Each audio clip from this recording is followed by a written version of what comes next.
Hello everyone, and welcome to the 2017 Psicobloc Masters Climbing Competition. We are sitting here at the Utah Olympic Park at the Spence Eccles Olympic Freestyle Pool, gearing up for the 5th annual Psicobloc competition. And this is one of the most thrilling climbing competitions ever to be held on American soil, possibly the world over, Chris. Stoked to be here, Lisa. I thought I'd seen it all after climbing as long as I have, but 5 years ago I came to this comp and was blown away. What blew you away the most, Chris? Well, it's just a climbing competition with a lot of rock and roll. You know, people flying off the wall, hitting the water, and I don't know, it's just so much excitement. Well, we're here today for our final round of this event. This has been a 3-day competition. We've seen some wildcard athletes qualify. And now we have our seeding round yesterday, and here are athletes that are going to be competing in the women's event, which will be going first today. Michaela Kirsch, no surprise, came in as our #1 seed yesterday. She's returning champion. She is our returning champion. And Barbara Zangrel, possibly a little bit of surprise, coming in as our #2 seed. This is her first time doing this event. We also have some other returning athletes, Alex Puccio, Alex Johnson, Angie Payne. And here we see the round of 16 bracket. You know, again, we have the first seeds going up against the last seeds and so on down the line. And the fun thing is that when these competitors, as you can see, are going against just one another, they don't have to worry about the rest of the field once they're on the wall, because if they win that round, they advance to the quarterfinals and so on and so forth down to the finals. So really, it's anybody's game. And now we're going to go to our poolside host, Tim Emmett, who is going to introduce all of our athletes for today's introduction. Hey, so for those of you that have just arrived, welcome to the 2017 Psicobloc Masters in Park City, Utah. The competition this evening is a knockout comp, so climbers are climbing against each other. Whoever gets highest or who gets to the top first, they go through to the next round. We're going to have the ladies' competition first, then we'll have a little break, and then we're going to have the men's competition afterwards. So can all the ladies please come up by the poolside? All the single ladies. We have Michaela Kirsch. Michaela Kirsch. Can we have a big round of applause for Michaela? How'd everybody line up? Heather Widener. Right here? Where do you want us? Line up there so everybody can see you. Hi. Bimmy Horseman. Line up across this way. Yeah, there we go. Let everybody see you. Have we got Bimini?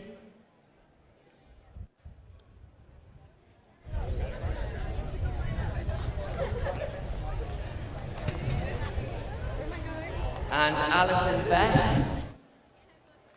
You. Let's hear it for these girls. Charlotte Durif.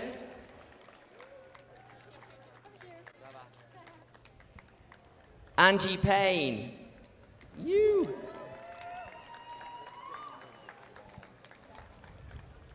Delaney Miller. You. Lily Canavan. Kyra Condi. Alex Johnson.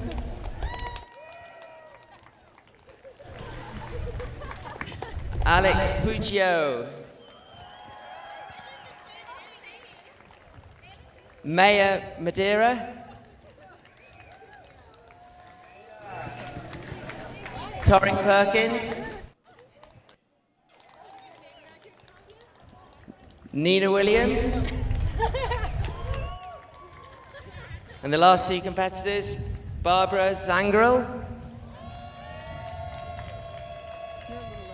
and JC, Jacinda Hunter. Woo! Let's hear it for the ladies.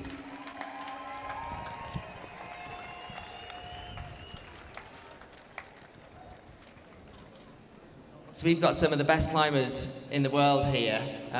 Judging by the performance yesterday, it's anyone's game. There's been a lot of excitement, there's been some falls, there's been a lot of people getting to the top. So the girls know what to do. It's a question of can they get to the top as fast as possible, and if they make a mistake and fall off, they're out and it's through to the next round.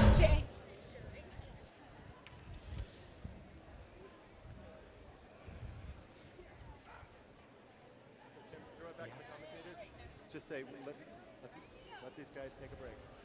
Okay, we're going to take a break there, and then if the two, Michelle and Heather, if you can get ready.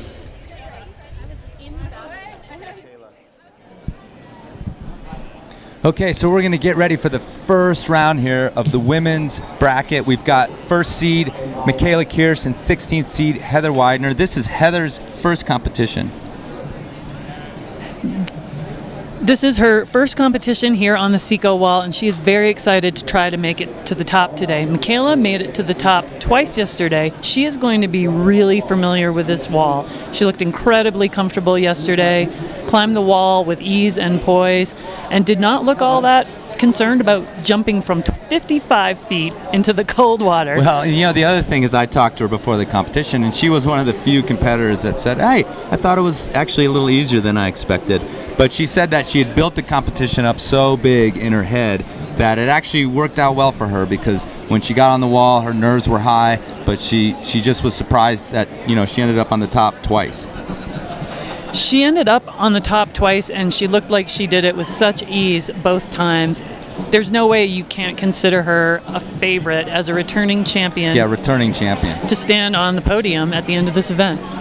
And Heather just told me that, you know, she had a great time up on her seating. She had a great time falling in the water. She was one of the only competitors that really didn't act concerned whatsoever about hitting that water.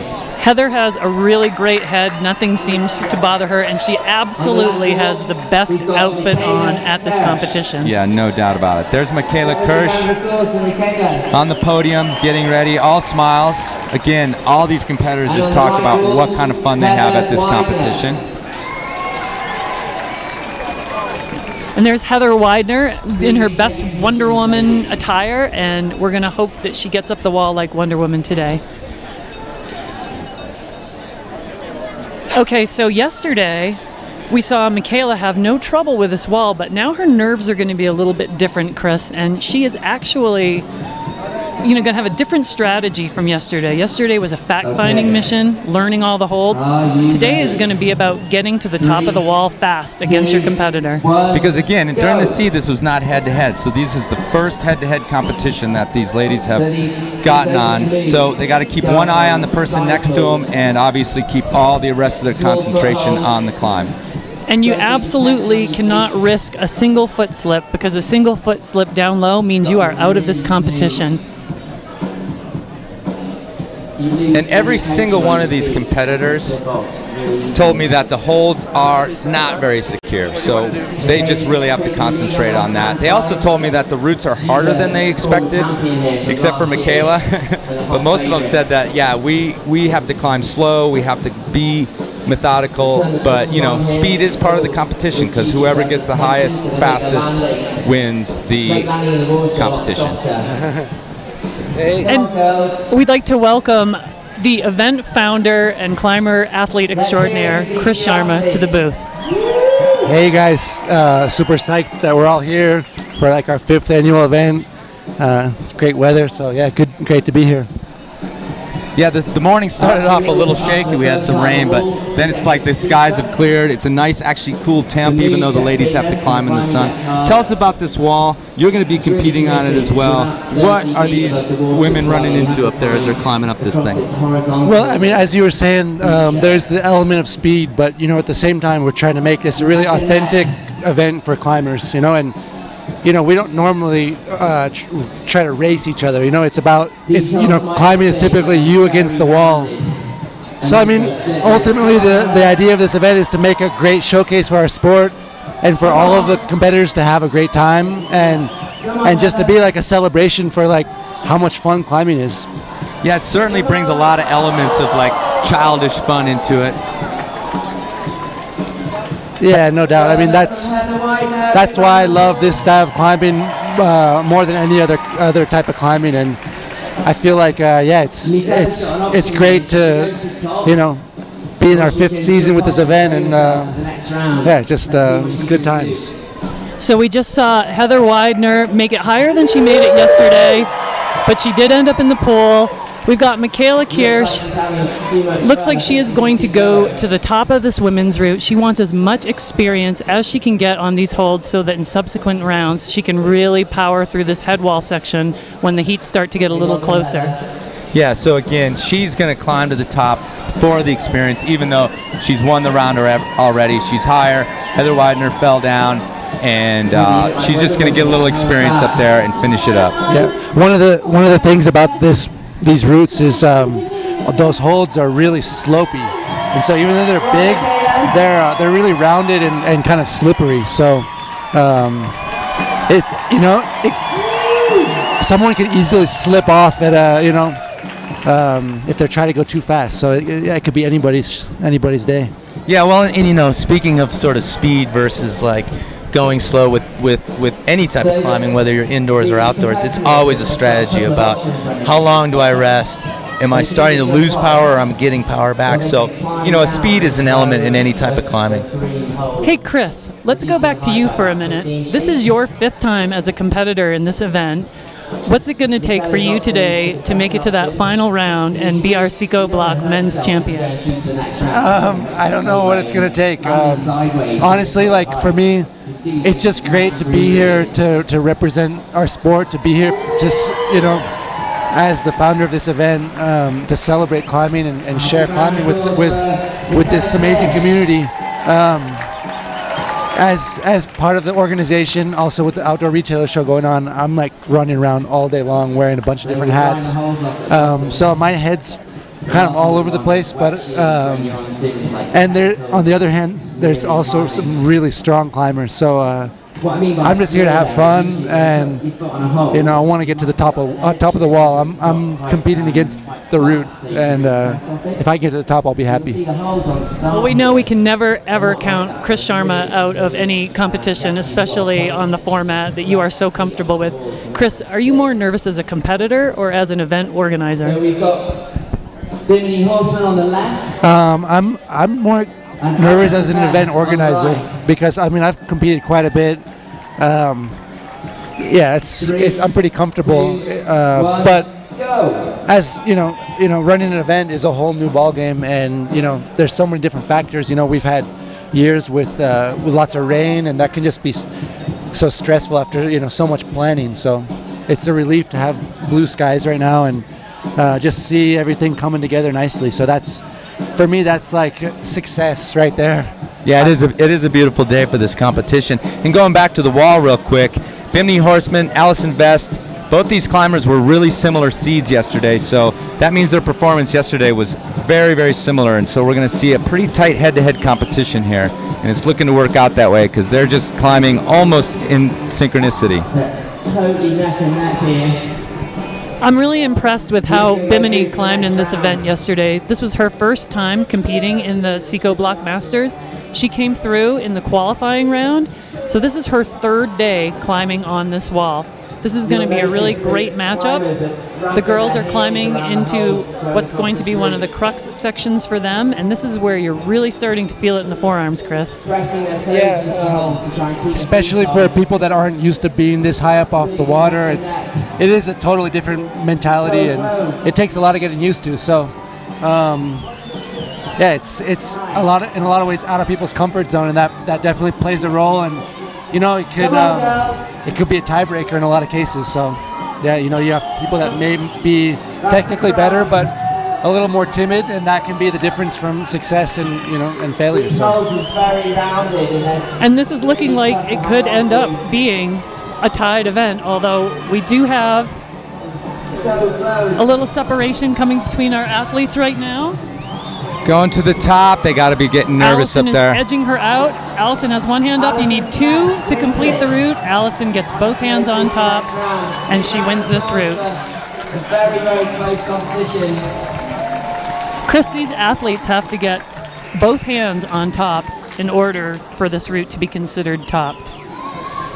And that was a real close one. And I want to thank Chris Sharma for coming in the booth. That was amazing. This idea, this competition really just sprang forth from Chris's head.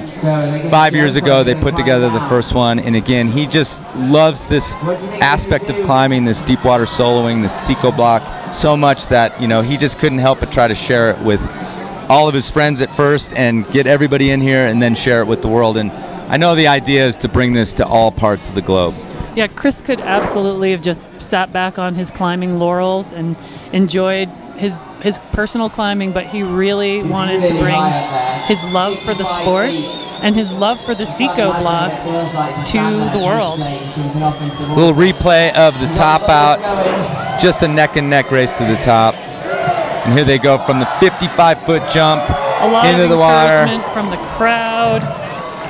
I'll tell you what, Chris, that makes my heart skip a beat every single time. Well, the one thing that one of the competitors told me, I believe it was Joe Kinder, said that, you know, there may actually be some folks who decide just not to jump off the top in the first rounds and climb down the holds that they have in the middle so they can hang kind of in more control and hopefully hit the water in a controlled way, because Joe said that even if you have a hand out, you know, just a little bit when you hit the water, you can bruise a hand and it can really affect your performance in the next round. So, you know, that was a good show and a courageous jump off the top for both those competitors. And now we have returning champion Charlotte DeRief on the left and 5-time Psicobloc Masters competitor Angie Payne on the right. What can you say about Angie Payne? She's one of America's darlings of climbing. Yeah, she's been on the competition scene for a long time. You know, some of the things that she was talking to me about is just, you know, getting through the nerves of climbing up this wall. She definitely can be anxious about it, she said. And yesterday she slipped in one of her rounds, but she actually felt that was a breakthrough because it was the first time that she hadn't just kind of let herself go off the wall. She actually slipped and fell, and she was okay. So that was a nice psychological breakthrough for her. That's a great breakthrough for these athletes that are more afraid of that 55-foot fall from the top of the wall. Charlotte looked extremely good during the seeding round yesterday. She is one of our returning champs, and she just looked solid yesterday. Didn't look like the route was giving her too much trouble. Angie's actually pulling ahead of her just a little bit, but Angie did not make it to the top of this route yesterday, and Charlotte did. And I'm telling you that Angie looks as confident as I've seen her in the 3 heats I've watched her climb this wall. So that's definitely got to feel good for her up there, just focusing on those holds, executing and not thinking about that water down there. I agree, Chris. Angie right now looks more relaxed than I think I've ever seen her on the Psicobloc wall. This is the section where the ladies tend to separate out a little bit. It's one of the first really hard sections. They go to a double undercling tongue with both hands holding on under the hold, and then they have to make a powerful move out of it. We have Angie a little bit ahead of Charlotte right now. If this continues, this would be a huge upset. And Angie is on-sighting right now, so she's never seen these holds Yeah, before. she's never held them. She's watched other people climb them. Charlotte is turning on the gas now. She knows she's got to cook with gas if she wants to beat Angie Payne to the top of this wall, and it looks like she's going to do it. Come on, Angie. She really paced herself and then turned it on. Oh. And we have Angie dropping off. But from a high point from yesterday, she's looking good down there in the water. Yeah, she looks a little surprised. I think probably, you know, again, she hadn't been that high on the wall, so that was a breakthrough for Angie in all these years of competition.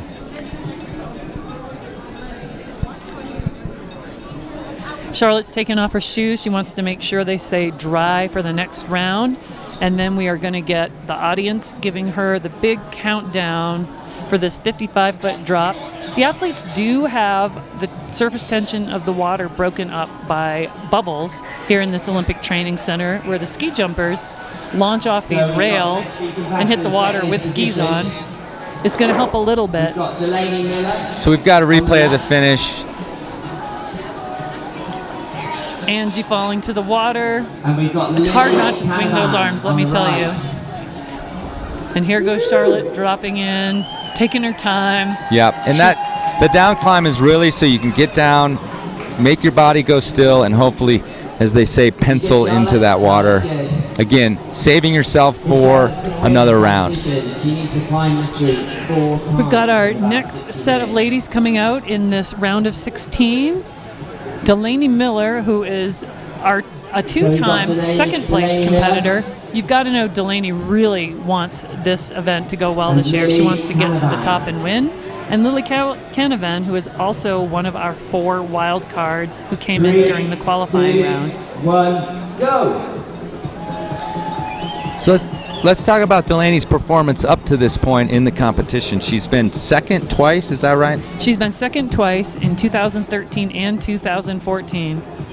And if she can make it through these early rounds against some of these speedier athletes, she has got, every round that she gets through, she's got a better chance of taking this event. And it's interesting, she's got a style of climbing that, you know, appears to be a little bit slow, but the fact is she never stops moving, and the times that she posted yesterday, you know, surprised me as I watched her climb up the wall. And the fact is that her movements appear slow, but she just never stops. She's moving really well today, Chris, and she was our number 4 seed. So I think that, you know, the critique of Delaney as being a slower climber, we can't really say that this year. The number 4 seed is no slouch in this event. No, again, she's a machine moving up the wall.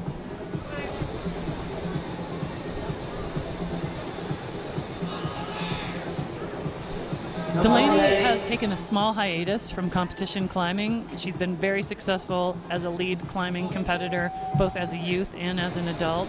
And she's going to be getting back into that this year, and she certainly looks like she is fit and ready for that.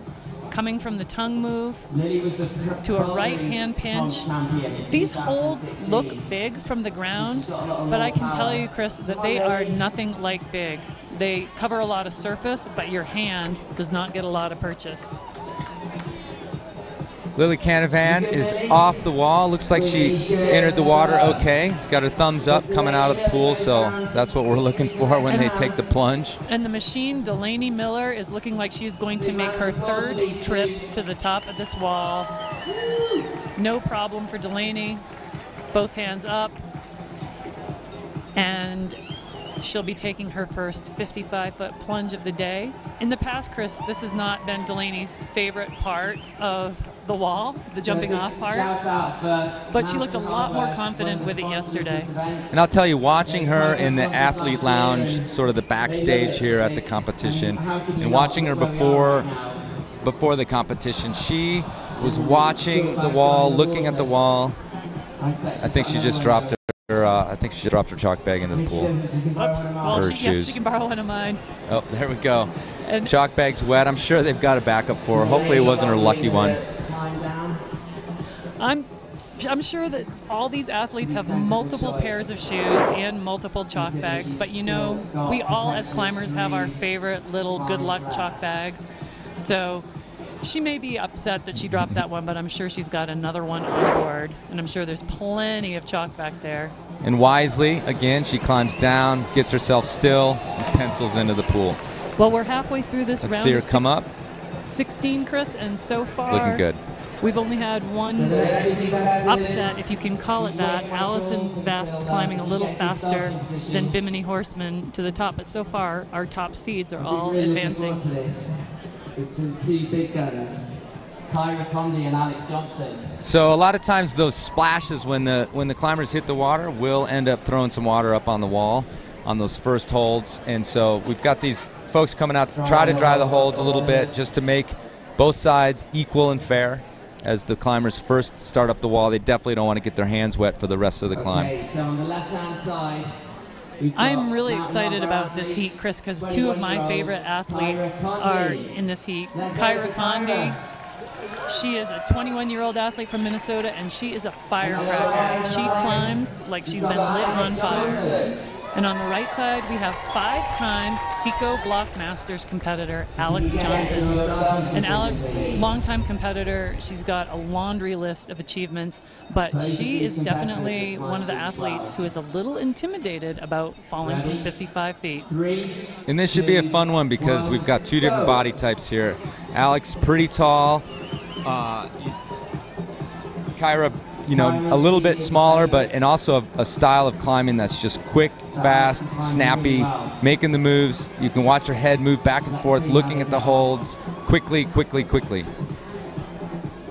Kyra is one of our 4 female athletes who made it to the top of this wall twice yesterday. She made it to the top in both rounds. She was a little tired at the end of the second round, and she told me that she thinks her bouldering experience is really helping her climb swiftly and accurately on this wall, but she was feeling a little bit of the heat at the end of round 2, as she does not have as much route stamina as some of these athletes. But she is just a firecracker. She moves like greased lightning. So, you know, talking about how fast she's moving, but I'm watching her look over her shoulder, watching her competitor while she's resting to try to maximize those, but yet still not let Alex catch up. As soon as Alex starts to get close, she starts moving. So maybe she did come up with a little bit of a strategy about getting a little more rest on these climbs. You know, I had a great chat with Kyra yesterday, and she said exactly that, Chris. She does have some strategy this year. She knew she needed to pace herself after her quick exit last year. She got off to a blazing start, but fell off the wall early when she got super tired, and her competitor was able to pass her and go on to the next round. But today, she's looking like she has a great tempo. She's watching Alex. She's climbing very smoothly, and she's just going to take her time, see what happens with Alex, who's on the tongue double undercling move right now. Alex is actually getting a little higher than she got yesterday. I think Kyra's strategy is to wait and see what her competitor does, and if Alex falls, I think we might see Kyra not go to the top. But maybe now she's tired of waiting. Looks like Alex is starting to struggle. She's, I think, running out of steam. Yep, and she's out of there. And Kyra is at the top, so I'm sure she will summit and jump. Yeah, she just basically ran up to the top. I think she's relieved to get off of that wall, get to the top. Great job for Kyra Condi. What we got to see with Kyra on that head wall is how she can just turn it on. If she has energy, that girl has 5th gear, and she can just start really just cranking it out to the top. Now Kyra's going to have to jump from the top. She did tell me, Chris. A little bit of a replay. We were watching Alex struggle a little bit, and that really is the crux of the climb, that overhanging top. And Kyra's about to jump from the 55-foot mark. Last year, this really freaked her out. But this year, she told me she has no fear, and it sure showed there. Nice. Double thumbs up. She's excited. And, you know, again, these people are here, the competitors are here because this is a fun competition. And, you know, some of them are really excited to overcome some of those fears that they had in the last years, in the last rounds, and break through a few things. That's definitely true for Kyra. And one of the pieces of advice from our previous competitor, Megan Martin, who's not here today, said she hopes all these gals will have fun and just enjoy falling from wherever they fall. So we just missed Alex Puccio on the left, and on the right, Maya Madir. Both very strong looking climbers. Again, we've got similar sizes here, so we may see a really similar climbing style. Actually, yeah, Maya is very similar to Alex in both her climbing style and in their builds.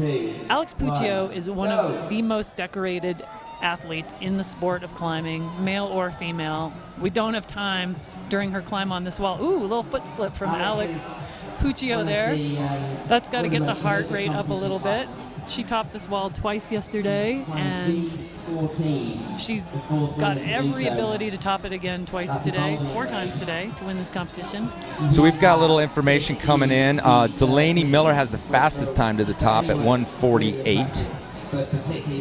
And Allison Vest didn't make it to the top yesterday, but she got to hold 26 in 1:30, and today she topped it out in 1:51. It's great to see every round these athletes are improving. As long as they can keep the stamina going throughout this whole event, we should see the times getting faster with each round. Alex is looking a little jittery today, but she's so strong. And this section right here is just Alex Puccio land. Big compression moves, a lot of sideways climbing. This is right up Alex's alley. She's shaking up now. So, Alex Puccio. yeah, Alex also was one of the people who used the word playful when she talked about this route. She was really excited and had a really good time climbing on it, and that's a great word to describe it. Totally not scared. She's just cranking it out to the top. She did also talk about trying to go a little bit faster, and I think she just did. We'll find out. I think she did. She really turned it on in that head wall section, Chris, and she looked calm and confident. So now, you know, Maya's going for style points, for street cred. She's going to climb as high as she can, get some experience. Yeah, there's no necessarily any advantage for Maya to go to the top of this route, but she wants to go to the top of this route. She wants to finish this climb. This is her last chance to climb on this wall during this competition, and go Maya. And you really have to admire it, actually. Going higher, getting a little more nervous, working that hold, but she wants to finish that route to show that she can, that she's a competitor, and she'll be back. Fun thing about Maya, Chris, is that her spirit animal is the mantis shrimp, and I wonder if she'll be finding any on the bottom of the pool right now. Alex Puccio just set the new standard for the ladies in this event. Alex Puccio, 126 to the top of the wall. And they will be keeping track of these times, Chris, in case for any reason the event has to come to a halt, which is not likely. We have great weather this year. It's unbelievable out. But if there was a weather event or some freak event, ties would be broken based on their times on this wall. So confident getting over the top of that wall, and one of the male competitors, Carlo Traversi, told me that what you can't really see when you top out on this wall is actually it's a little bit angled. It's not a perfectly flat top, and he compared it to kind of a little bit of a sketchy mantle on top of a boulder, only instead of being, you know, 10, 15 feet off the ground, you're 55 feet off this pool when you mantle on top of that sloped top. That sounded like a little bit of a hard hit, but we've got 2 thumbs up from Alex Puccio. Our next matchup, Tori Perkins and Nina Williams. This is going to be another one of our close heats, Chris. So we can't really count on Tori advancing just because she has the higher seed time. Nina Williams easily could pass her. It's anybody's game at this point. Tori climbed on the wall. Now she's climbing off. The holds might be wet. So we got Tori Perkins. So we're going to see if the hold dryers are going to come out and bring their towels, and when the athletes hit the water, the splash can hit those bottom holds, and we don't want any of these athletes having a foot slip right at the bottom. Nice. Nina just threw her thumbs up through the wall. You know, these competitors get along great. They're all friends. They all want to encourage each other. And that was a nice smile from Nina through the wall to her competitor. So much camaraderie in both this event and in this sport, Chris. These athletes. So one thing about Nina, you know, we talk about being nervous on this wall and controlling your fear a little bit as you get higher and higher above the water. Well, Nina's had an incredible season as a high ball boulderer, and so she is pretty well trained in what it's like to just control yourself, control your fear, make sure and execute, and not think about the fall. Yeah, I don't think Nina's going to be concerned about the fall, but what she is going to be concerned about is that she did not make it to the top of this wall yesterday. And Tori made it quite high yesterday on this wall. So she's got a lot more knowledge about the upper head wall of this route. She's going to be more relaxed, even though she's slightly behind Nina right now. She does catching have up. The advantage of knowledge. She is making good progress here. Look at those holds. The athletes can just put their hands on them. They can't really grab their hands around them like you would the rung of a ladder. They're just bracing themselves using legs and arms. And they're both kind of in the crux of this climb, which comes on the steepest part of the wall. And I'll tell you, the angle of the camera right now isn't necessarily telling you. There it is. Yeah, how steep that is. And when your back is straight to the water, when your back is straight above the water, we've all fallen off of boulders and hit the mat completely flat. That can be a little nerve-wracking until you get around the lip of this thing and go more to a vertical stance. This is turning into a really good showdown. We've got Nina and Tori very close together. It's still anybody's game. Yeah, for sure. Tori has a little bit more experience with this kind of format, but she's starting to look a little bit gassed. She wants to rest, but she also does not want Nina to get the confidence of getting ahead. Nina's working that hold, those slopey holds. They're so hard to figure out how to hold on to. And she's Man, in she is new pumped. terrain. She's pumped. Come on. Oh, Nina's out of there. She's out of there, but Tori still has to go one more She has to make a couple more moves to win the round. This If you can her hold that round. orange hold, Yep. you go through to the next Looking round. like There it is. Tori She just took the round. is going to also take this route all the way to the top. Yeah, Nina's That was a great round. We expected a close matchup, and we got one. Super proud of Nina Williams for that effort. Absolutely. Super proud of Nina, but I think that it just it just looked like Tori was, I felt like she was a little bit more measured in her movement, and didn't let the fact that Nina was a little bit ahead get into her mind, and just executed and finishes the route. That easily could have gotten into Tori's head. She's one of our youngest competitors, so this is new to her. She's climbing against some of her idols, most likely. It was a great showing by both athletes, and Tori Perkins will take this round. And I haven't seen her in a minute during this competition where she wasn't all smiles. And she was all smiles when she got to the top. Let's hope she stays all smiles when she comes out of the water as we head into our final matchup with a round of 16 with number 2 seed Barbara Zangrel and number 15 seed and 5-time competitor JC Hunter. Chris, Barbara had a really Nice pencil entry there. rough ball, not a pencil entry yesterday. On her first round yesterday, Barbara Zangrel topped the wall out, leapt off, and just went into the water a little bit at an angle from that entire fall. And, in 2009, she had a disc injury to her back that has nagged her for a couple years after that, and pretty much is always lurking there in her back. And she feels today a lot of pain in her neck and her back, and she's a little bit worried, about re-aggravating that thing and setting her climbing behind. And Chris, we do know she has a medical exemption to not jump off the top of this wall if she tops the route. We'll see Barbara climb down the back. It's actually a little bit more sketchy climbing down the back of the wall, but she can't risk hitting the water. JC is one of our favorite competitors at this event. She's hilarious. She is a mother of 4, which I don't think any of these athletes, male or female, can claim. She works full time. She's a Utah resident, and we just love seeing JC at this event. She's got great route fitness, and if she can hang on, she is a contender to get to the top of this route. And she's one of the best morale boosters in the athletes lounge, like a mother ought to be, because some of these kids are probably not that much older than her kids. Some of those kids might not be that much older than her kids. Yeah, it would be amazing for Babsy Zangrel to come in on her first Psicobloc and win it. And I'll tell you, Babsy Zangrel is an outdoor climber. She is a boulderer who's one of the first women, I believe, to climb V12 back in 2008 or 2009. And since then, she's also been free climbing big walls. So that's a breadth of experience that none of these competitors, male or female, have. 3, 2, Definitely a unique competitor in this event. She's got to be thinking a little bit about conserving energy and not hitting the water. If she sees her competitor go off low, I wouldn't be surprised if we see Babsy elect to drop off to try to save her back for future rounds. But you know what, Chris? She's a competitor, and it's really hard to just stop when you're in the moment. Well, here's the thing, too, is this woman has a mind of steel, okay? She climbs scary routes.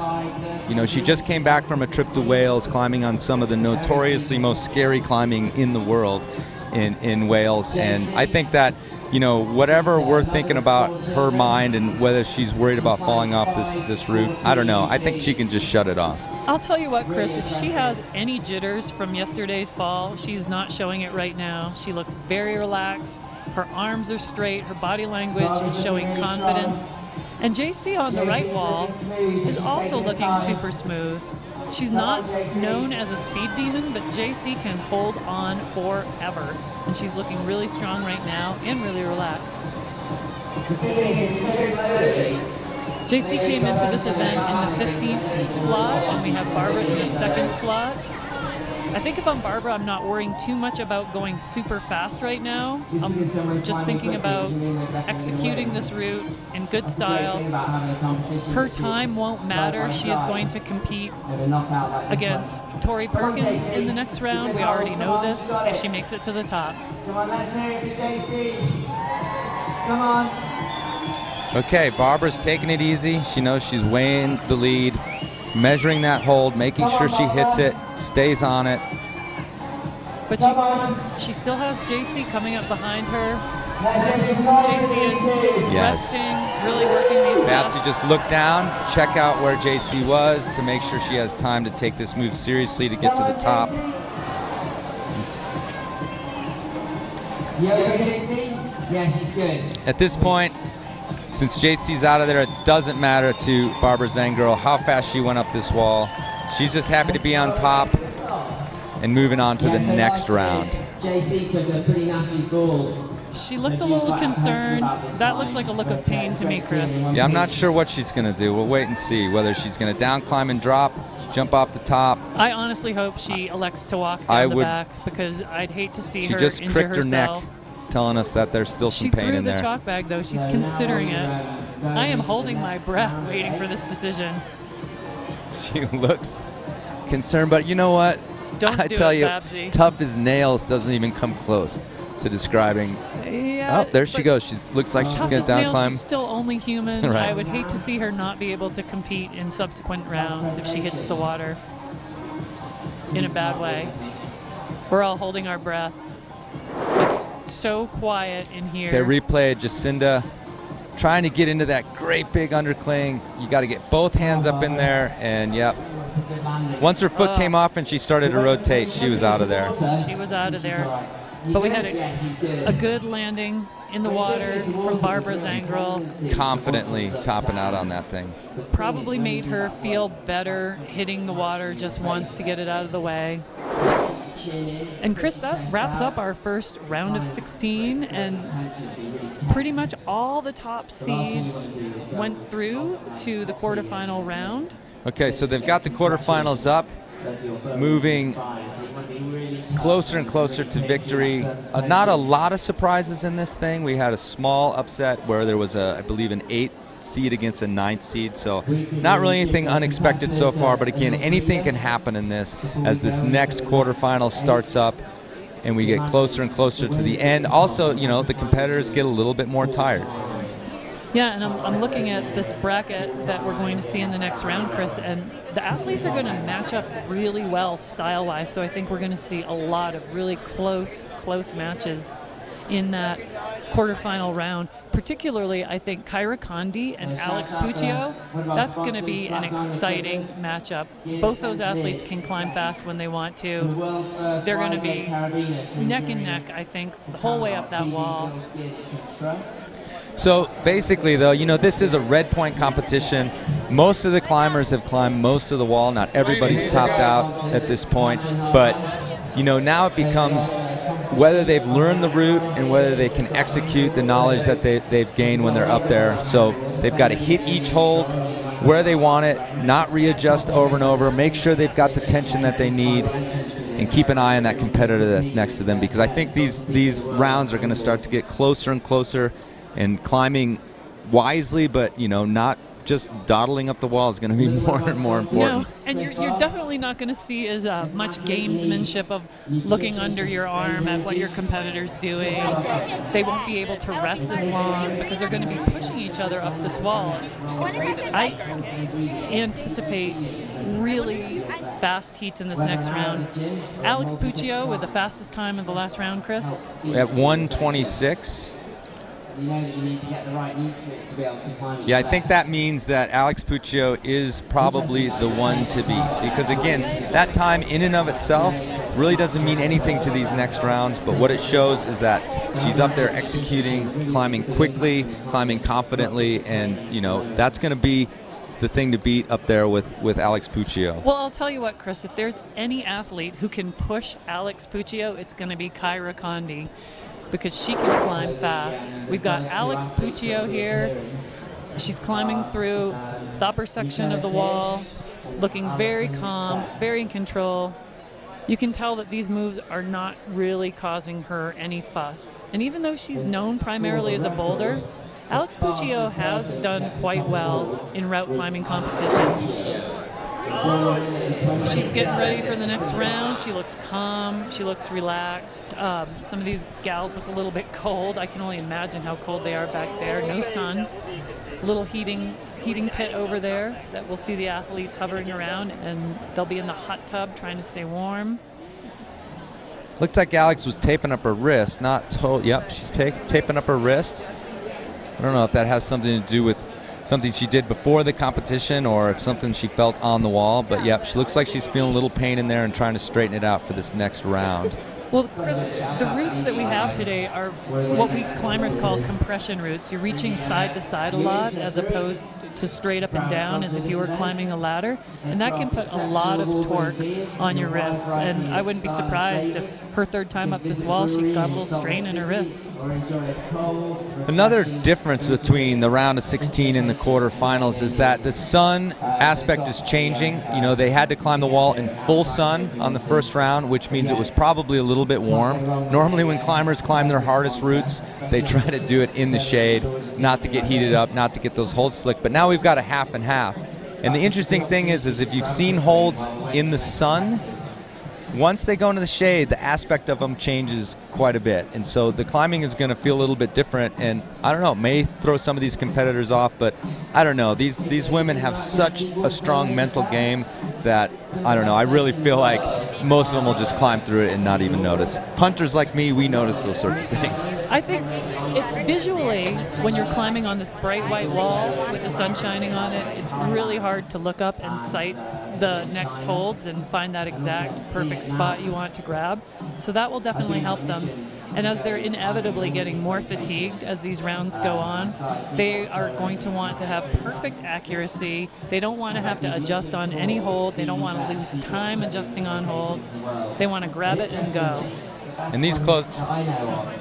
Yeah, so we just saw a shot of them drying the tips of their shoes off. They really need to get the rubber that's going to be contacting with the holds as dry as they possibly can. You know, a little bit of water creates a film in there that's going to just cause these slips, because as you're looking at the wall and you're looking at these holds, most of them are down facing and the tops of them are super smooth. So as you watch these climbers climb these routes and put their feet on the holds, you can see they're really just smearing them on the very tops of the holds. And that was a design idea from the course setters. Yeah, the course setters did not want these athletes to ever feel like they were totally comfortable and could just camp out and rest. It's really hard to take off one hand and do anything with it without moving up this wall, because the feet are slippery and you need all 4 points on.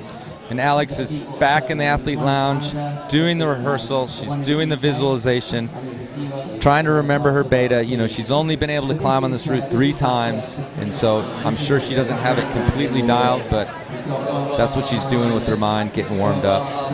It was interesting, Chris, before the event, we saw a lot of the athletes with their smartphones out.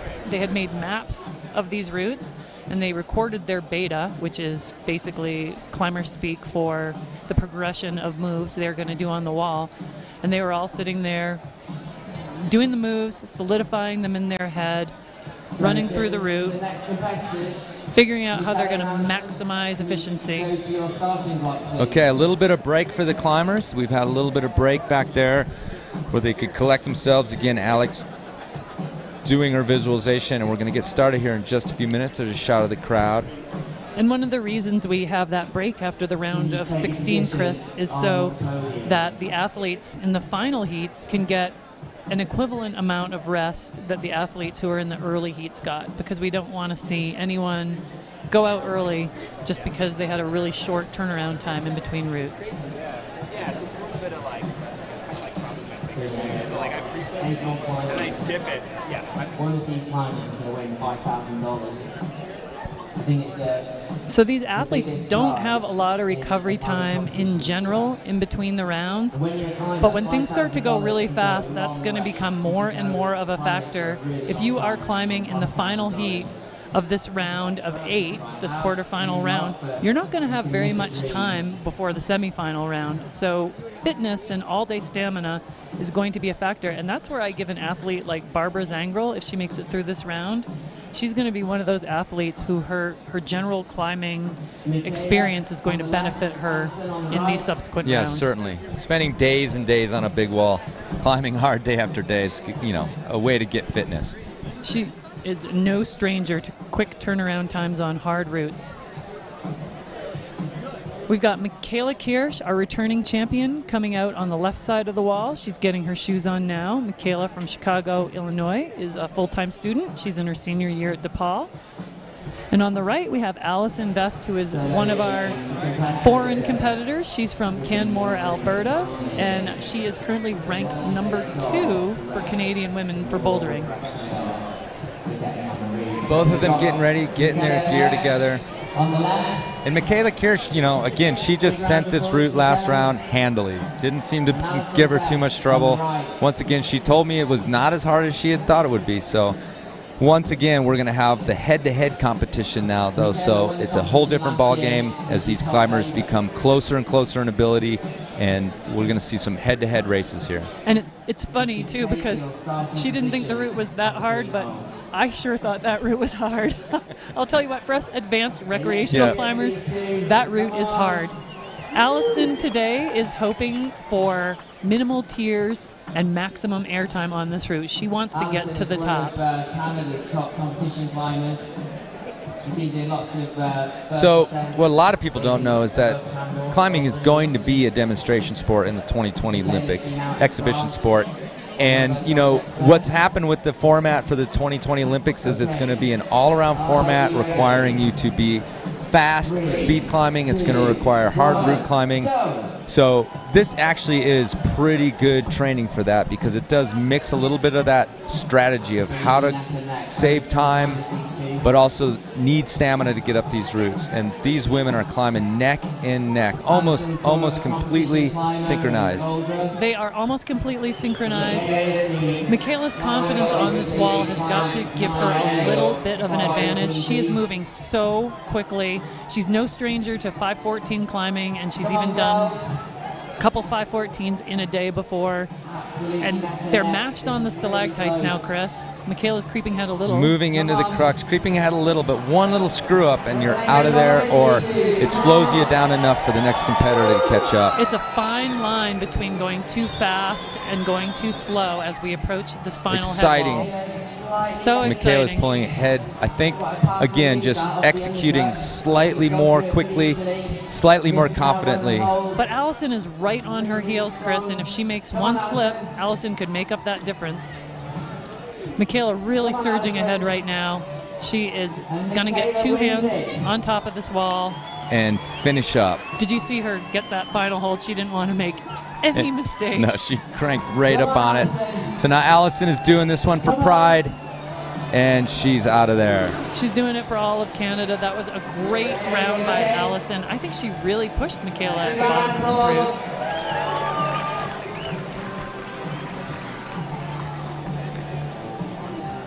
Yeah, Michaela is definitely on top of the list of people that could take this thing. She's confident, she's strong, smart in how she's climbing, not rushing, but every move's executed perfectly, never stops, never wastes any time. Here they are when they are climbing neck and neck, almost like synchronized swimmers, Chris. But again, right there, Allison's foot came off. She had to check a little bit of a swing and lost just a half a second and probably a little bit of power on that. It had to be intimidating for Allison in her first time in a Psicobloc Masters competition, going head-to-head against the returning champion. Exactly. Can you imagine the pressure? Well, and that's just the way the seeding works out, and that's why it's so important to have a good round on seeding night. So while the holes at the bottom are being dried up, you'll notice... Even if you have the best night on seeding night, if you're Allison Here's Best, Allison contemplating the next move. Finally just letting go. just barely missing those bubbles. Year-round fun and exercise. Michaela looks like she's really happy with that round. Big smile on her face. Coming out of the pool, obviously didn't hurt herself on the jump. I think I see a sense of relief actually on her face. I think that round actually pushed her more than she was expecting. Probably. Taking a little break to dry off the holds as we bring out another returning champion, Charlotte Durif from France. And we have Angie Payne, and we have, I'm sorry, not Angie Payne, we have Delaney Miller, who is a 2-time silver medalist coming out on the right. This should be another great matchup. These gals both have a very similar style. They climb smooth, controlled, measured. It looks effortless when you watch these two climb. Yeah. So coming in from the booth here is Michaela has the fastest time on the wall in all rounds, but at 1:09. So we're talking about surpassed Alex Puccio. Alex Puccio, so the fastest round tonight, 1:09, and both those times, both those women were moving up the wall faster than anybody from the round of 16. So.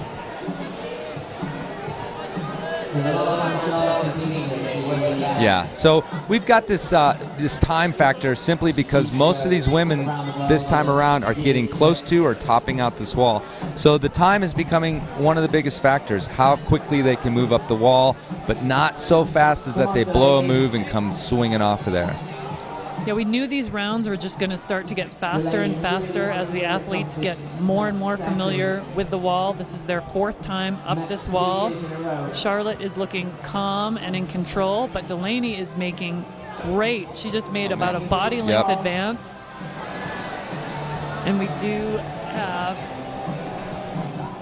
Delaney on the double undercling, moving to that big pinch move. I tell you, both of these competitors were the most serious I saw hanging around earlier today, looking at the wall.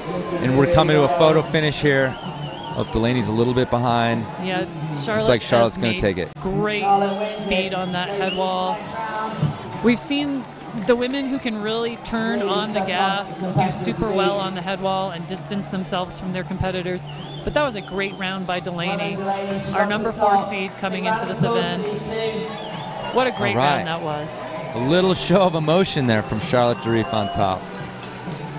Well, I think Delaney really pushed Charlotte more than probably Charlotte was expecting, because Delaney is a lot faster this year. This is great. This is what climbing's all about, the camaraderie, a hug at the top. They're going to sit down, and take their shoes off. I think a little commiseration about staring down at the pool from the top, and those ladies as they hug. A lot of commiseration.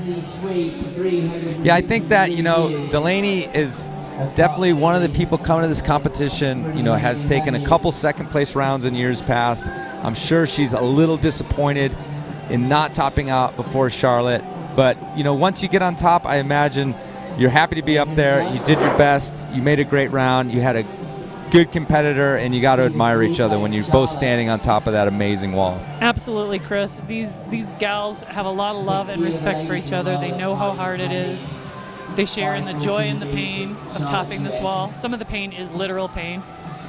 And now we've got one of our most exciting matchups coming up right now, Chris. You know I've been waiting for this one. Delaney, Kyra Condi, good fall into the water, and Alex Puccio lining up. This should be I think this heat could beat Michaela's time. We could see these two, either one of these two, getting up this wall in a minute. Yeah, because like you said earlier, Kyra is a speed demon.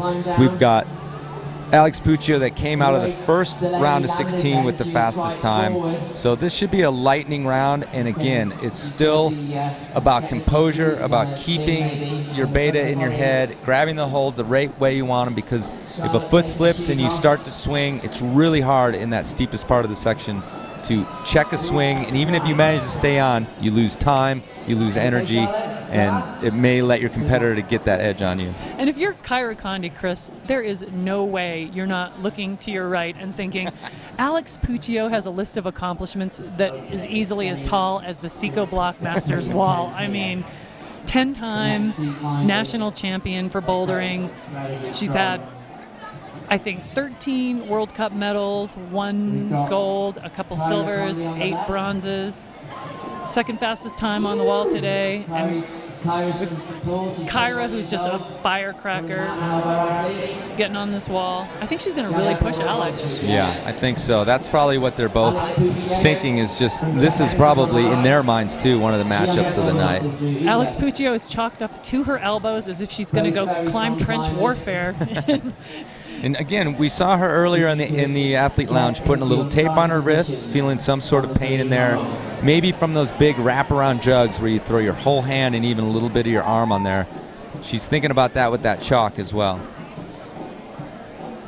My heart is beating a little faster just watching these two climb onto this wall, Chris. Kyra's got chalk on her legs, so she won't need to reach into her chalk bag. That's how fast she plans on going. Yeah, and here they go. And Kyra is off to a fast start. We have seen that come back to bite her in the butt. Going dynamic. Alex is trying to catch up by throwing herself, going a little bit of dynamic movement where they hadn't been doing that before. And if you're Alex Puccio, you cannot be thinking about Kyra Condi right now, because you know how fast she can climb. Come on, this is an incredible matchup. Head-to-head battle. Alex is really turning it on, but she's taking chances. You know, she's cutting loose a little bit. She's throwing self-dynamically, and that's a chancy way to climb, a low percentage way to climb. But she's seeing that she's got to do it to get past this young competitor. Barely ahead as she comes onto this head wall. This is where Kyra can really. Oh, Alex is just an inch ahead. This is going to be exciting, Chris. Kyra's adjusting. That's not great. Come on. This is an awesome round, Alex Puccio. It's going to come down to the. Oh, we need a replay on that. We got it. I don't even know what happened. They're definitely going to replay that, but I can tell you Kyra had two hands on top before Alex. Alex turned around with one hand off the wall. That was an incredible round. Okay, we're getting a replay here. Let's watch. Replay, but Kyra had two both hands on top, and that, if I understand the rules correctly, it's two hands on top, Chris. The two fastest times of the night. But I don't think Alex knew that, because it seemed like she threw a hand up there and waited. She knows she has to have two hands on top, but she might be used to World Cup bouldering, where you often wave to the crowd before you get that second hand up. It's Kyra Condi. It's got to be Kyra. Second hand up is the rule we're getting from the box. That I'm saying nothing. We don't have an official call on that, but that's our understanding of the rules, is two hands. Chris. You're going to call it, Lisa. I'm going to call it. That round went to Kyra Condi, unless there's some kind of technical. But yeah, and the athletes have got to be nervous sitting up there waiting. Regardless, that was we're still waiting on the official call of who won that round. I think that's the most exciting finish I've ever seen at the Psicobloc Masters. It was the first hand hits. I mean, it's exact. But Kyra got that second hand up because she is very experienced with this Psico comp wall. I'm looking at Alex's finish there, and I feel like You need to watch that at 240 frames per second. We got that. The judges are huddling right now. They're going to look at this replay a few times before they call it. But like I said, Chris, I'm calling it for Kyra Condi. Yeah, the judges are in the huddle. You're here tonight to watch it, so good for you. We've never seen a finish this close here's in a good any replay from round the distance of the Psicobloc Masters. Bap! I mean, it's so Look at Alex watching Kyra. Right. It does not get any closer than that. And Alex was trying to get her foot on. Yeah. Yep. Because right as she hit, her foot was off of that hold, and I think Alex had to reset her foot for a second before moving that left hand, and that gave Kyra the advantage. And I too, the judges are going to make the call, but I definitely think that Kyra has to have taken that round. Thanks to technology, we get to really slow these finishes down and see that, and it's a good thing we have that technology. Yeah, thumbs up from Alex. Again, we're still waiting on the official call for that one. And like I said, Chris, this is absolutely the closest finish I have ever seen at a Psicobloc Masters in any heat. Even Nathaniel and Jan Hoyer's legendary final last year did not come that close. Another replay. Kyra's off the wall. Alex is watching her. It's impossible to tell whose first hand got there, but again, the second hand, I think, is the one that matters. As I understand the rules, Chris, Kyra's getting towed out of the pool. She has got to be exhausted. I mean, that was a cardio. We don't talk a lot about cardio in rock climbing frankly, I've never thought of it as too much of a cardio activity, but those women had to be breathing super hard and starting to lose a little power from that up there. Chris, my heart is in my throat. I cannot imagine how those two athletes feel right now. Chris, if they do determine that this is a tie, I believe they will go back to the fastest time the women have run on this wall. And as I see it, that would give it to Alex Puccio. Yeah. Super slow-mo replay. Let's, again, just, it's even without, okay. That is as dead of a heat as a dead heat goes.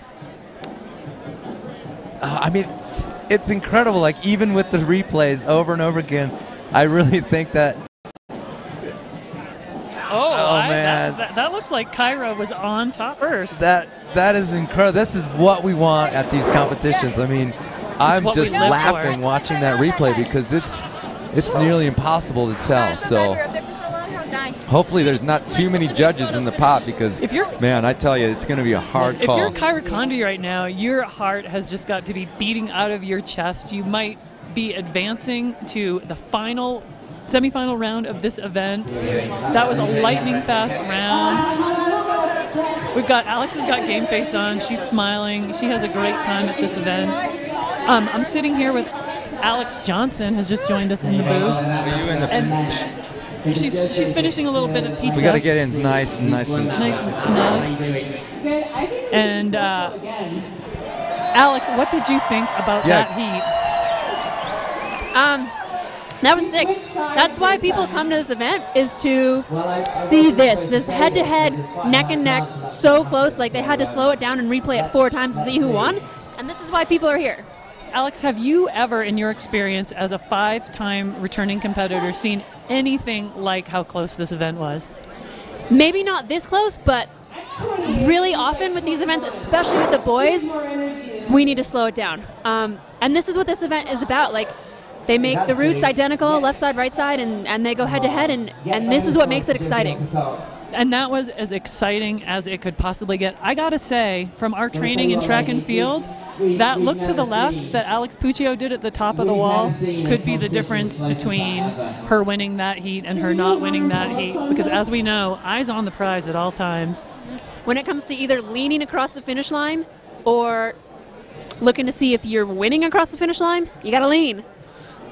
Okay, so here's what's going on, and this is super unusual. It's a tie. Because they've given it a tie, because I guess the second hand did not matter, and they can't decide. They can't figure it out, and so what they're going to do is they're going to get another heat. They can have some time to try and rest. Okay, we're going poolside with Rick Emmett Tim Emmett for a explanation. This sort of elevation that quickly takes a lot out of you. But we're going to have the next 2 competitors, and then we'll have a rerun. I think they're going to swap sides. Okay, so they're going to swap sides just in case that affects something, and they're going to redo the heat. Are they going to redo it immediately? I hope not, Chris. That would are they going to give them a chance to rest for those girls? Yeah, this whole thing is like Okay, so they're not doing it immediately. They've been given a chance to rest, but we're going to have these competitors back on the wall together, and frankly, we're likely to get almost the same finish if you know any better. This is a huge, in my opinion, this is a huge advantage for Alex Puccio to have another runoff, because she's going to have, I think, more all-day fitness than Kyra Condry might have. They are both boulderers at heart. But Alex Puccio, I think, has a little bit more endurance. Tori and Barbara. We're going to our final heat of this quarterfinal round, Chris. Tori Perkins, who is lightning fast for her first time on this wall, and your favorite, Barbara Zangrel. Yep, that's totally true. But I'm telling you, Tori Perkins is winning me over, because every time they put the camera on that girl, she looks like she's having a great time, getting ready, peeking through the wall, but still, just a great look on her face, like she's having the time of her life on this competition. You can take your positions on the wall. Okay, so the athletes are getting on the wall. These two are also very well matched as competitors. What did you think watching these gals in the earlier rounds, Alex? Barbara Zangrel and Tori Perkins. Yeah, these guys are going to be another one that's neck and neck. They've both topped the wall so many times that they have it dialed, and that's a huge advantage compared to someone who has never topped the wall. So this one's going to be really close as well. Have you competed with Tori Perkins at all in any of your competition experience? I don't think so. This was the first time. Well, she's definitely crushing, and she's surprising me with her poise and we've got composure. some experience against. She's got some experience against Tori Perkins. You know, that's going to be a big difference for this climb. And she's well ahead right now, moving into the crux climbing. Even though she's ahead, she has to take it easy, make sure that everything is just right as she moves up this wall. Because if she falls, it's over when Tori Perkins passes her high point. And that could easily happen on this wall. Your feet can slip at any second. It's a very tenuous route. These athletes are starting to get tired. It's going to be really hard to engage the core. But Barbara's not looking like she's having too much trouble right now. And Tori's still hanging in there, though, because she knows this route is not over until it's over.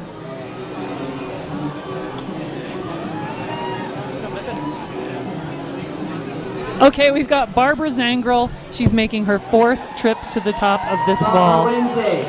No problem for Barbara in this round, but we've got Tori Perkins. She wants to go to the top of this wall. I think Tori hasn't made it over the top of this wall yet, to my knowledge. What do you remember about yesterday? I don't know that she did yesterday. I think she did in another round earlier.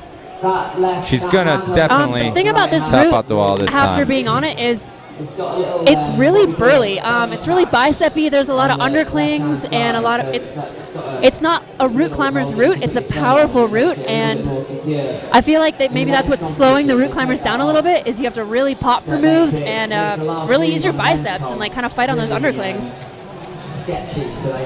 Yeah, that was. All in all, that was a very exciting quarterfinal round. I'm still out of breath from that rundown with Kyra Condi and Alex Puccio. We're going to get to see those ladies compete again. That's going to be tough that they have to do another runoff, and then possibly one of them is going to climb in the final round.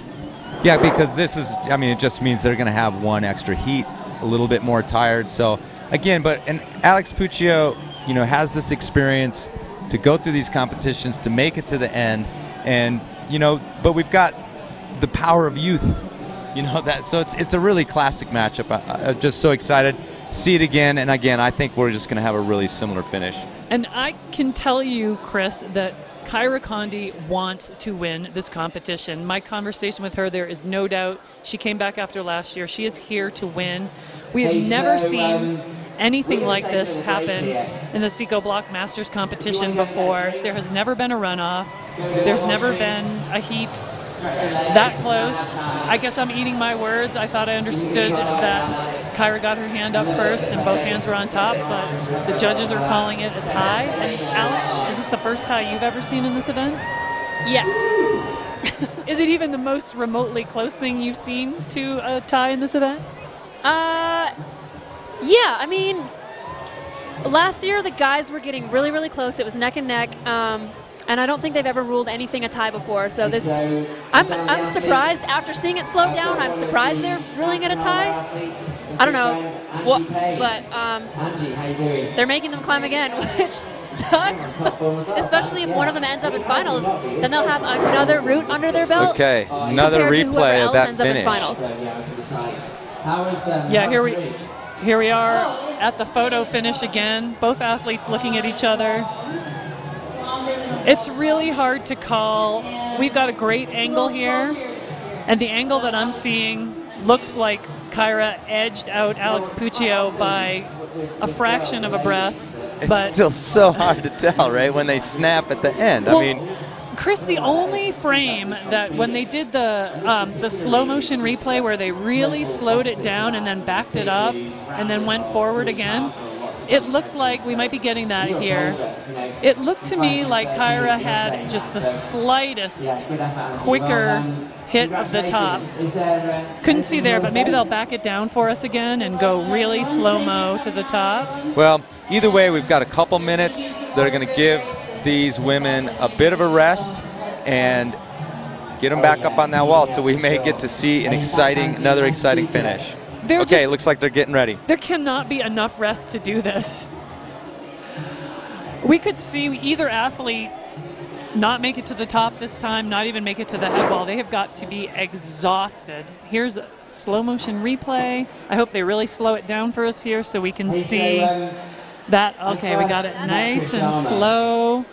We're gonna. This is how slow we need it to see who touched the top first. It's impossible to tell at any other speed. I think it's almost impossible to tell here. Come on.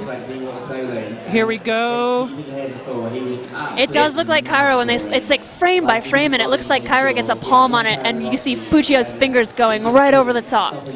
But we're going to go. The judges I would agree with you, Alex, it. but the judges made the call. Just like any other sport, once the refs say, we're off and running.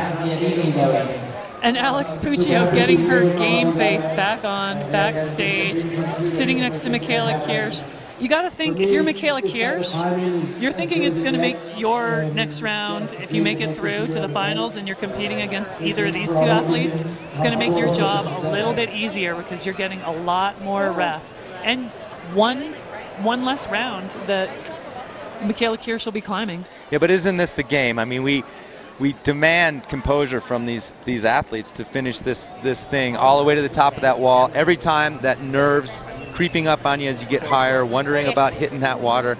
I mean, this game is composure, and you know these women are going to have to show that they're the best, even in those later rounds. And I am super impressed with young Kyra Condi's composure. She's only 21 years old. I was going to say, how old is Kyra Condi? I mean, I think she finally turned 20. She finally turned 21? Yeah, it took 21 years, yeah. Wait, have you been watching her grow up? Actually, yeah, Kyra and I grew up at the same gym, and I used to coach her way back when, so it's exciting that she's finally 21, yeah. And that's excellent. She's only 21, but she has a huge breadth of competition experience behind her. I'm sure she's seen some crazy scenarios for her. She's possibly been in tiebreakers before. She's dealt with delays. She's dealt with fast turnarounds. So she is no stranger to composure, but it's got to be eating away at her. Exactly. Hey, Alex, so can you talk a little bit about, you know, how focused you are when you're up there? Does the water back there behind you creep into your head, or are you able just to laser focus on those holds up there? So when you're up there, the first like 30 feet, you're just moving, you're flowing, you're in the zone. And then you do start to get to a height where you start to be really conscious of the movements you're making, and you start to listen for the bubbles, because the bubbles are what's confidence inspiring, because hitting the flat surface like that hurts, but as soon as they start to aerate the water, you think, okay, I can go for this move. It's kind of big, it's kind of dynamic, but I can throw for this because they got the bubbles on. And like if I fall like out of whack, it won't hurt so bad. So the bubbles are really confidence inspiring, and then you get to a height right below where it says Masters. Not that I got there this year, but this is the height. Right. I've been there before, and you start to crest that head wall after being in the overhang, and it starts to get really real. And you're like, I either need to commit and go to the top, or I'm going in the water, and it could be really scary. Well, I was wondering actually earlier if the bubble guy, the guy that's pressing the bubble button, was, you know, telling you like, oh, that guy thinks I'm about to fall. So like, you know, it's good to hear that it's actually confidence. Yeah, sometimes you're like, oh, does he think I'm going to blow this? Exactly. But then on the other hand, you're like, well, if I do blow it, he's got me. Yeah, he's got me. There was one year Or I actually she. was like begging for bubbles. It was our qualification round, and I was so pumped. I didn't get a good warm-up in, and I was like, looked back and was like, turn on the bubbles, like I'm gonna blow it. And I was like, why aren't you turning the bubbles on? And everyone was laughing, and I was like, this is not funny, turn the bubbles on. I would want those bubbles on, and I would also want the hot tub on for when, after I hit that ice cold water. I'd want to be hanging out like these athletes. Everybody's just holding their breath, waiting to see what's going to happen. And I'll tell you what, Chris, this Olympic Park freestyle pool is on fire. People are screaming, people are yelling. No one has ever seen anything like this happen in Psicobloc competition. It could be the most exciting heat of the entire event. Yeah, who knows? We could just have some blowouts for the rest of the night. So the crowd's getting into it. They're anticipating this rematch. Very excited about it. And, you know, maybe in the end that these ladies getting fired up through this second round may carry them right to the finals. Alex Johnson is getting fired up to get her dance on. She's getting her moves going during this thumping music we got going on. We're still waiting for this runoff. I don't think anyone really knows what to expect because we've never seen anything like this happen before. I've never seen anything like the dancing I'm seeing from Alex Johnson before. The way the two athletes are built is really interesting to note because Kyra's long and lean and I think has more endurance right now, but Pooch is stronger, like bigger muscles. So the way they climb the route is different. And so basically it's Kyra with endurance or Pooch with the power. And this route is powerful, but it's also 60 feet long. Okay, so it looks like they're getting in position. They don't have their shoes on yet, so we've got a little bit of time, but they look serious. And, you know, I think that this, again, may be the high round of the whole competition. This is maybe one of the things we totally remember from this year, even after the finals are done. This second round. This is so inspiring, Chris. I am just so excited to see this happen. Alex Puccio's toweling up. Kyra's switching sides with Alex. She's getting her shoes on. You know that those athletes are not going to get their shoes on 1 millisecond before they have to because those shoes are not all that comfortable. If you're Kyra Condi, Chris, what are you thinking right now? Again, like, you know, you're up against one of the legends, if you will, of bouldering, of competition climbing. As a young climber, I just can't imagine it's impossible to get that out of your head. That in a lot of ways, this, you know, Alex Puccio could be one of her idols. And here she is, head to head, going for the top against one of the greats in the sport. Absolutely. And this is, for both of these gals, they're primarily boulderers. So doing two 55-foot pitches of this difficulty, we're speculating it's probably 13B, back-to-back, very little rest. I don't think either one of them has been doing route comps in quite a while. So I know Kyra has not done a route comp in a year. She's been almost strictly bouldering. So for those of you This is just going to be so exciting. Well, Babsy's got an exclusive and I will go ahead and retell you that Alex called this route playful. That was the word that really stuck out when I talked to her. And I really think that playtime is over for Alex Puccio. She's probably not thinking of this thing as a playful route anymore. This is serious business. And I think we're going to see these competitors get extremely serious on this climb. Not look at each other, just go for the top. Yeah, them going again means that it just got really serious. Playtime is over. Also, the sun went down. So this has to be. The sun is down. The competitors are cold. There's no heat back there. Kyra Condi on the right. The water here in this pool is actually surprisingly cold. I took a few plunges into the pool yesterday, and I was in the sun. Okay, we're getting back into the competition. Alex, I want you to get a good view for that. So thanks for coming into the booth, and I know you want to get out there and watch this thing from a good vantage point. Thanks again. Yeah, of course. Thanks for having me. Thank you so much. Alex Johnson, 5-time competitor. Thank you for joining us in the booth. Chris, So is your heart serious. beating This is, faster? yeah, no, this is awesome. And again, I've been to a few of these, and I don't remember this kind of competition. The crowd is on their feet. They're out on the podium. We're getting ready for to go. the The round athletes of the have night. switched sides just in case there's any possibility of an advantage or disadvantage on either side. This is so intense. The athletes are chalking their thighs so they don't have to reach into their chalk bags. And Alex is chalked up to her elbows. That is game face. Wow. That's what I call the smiling assassin. They're smiling, but you know that deep down inside, these guys are like fierce competitors, and they are going to fight for this route. I just can't imagine they're going to look at each other at all this time. It's just going to be climbing to the next hold, executing, moving as quickly as possible, but not blowing it. And that's just the balance they have to find. 3, 2, Here we go. Go! Bottle rockets out of the gates. I'm just going to sit back and enjoy this Oh, again. speed heat. These two both know this Tori route Perkins incredibly in well. control. Oh, a little bit of a slip.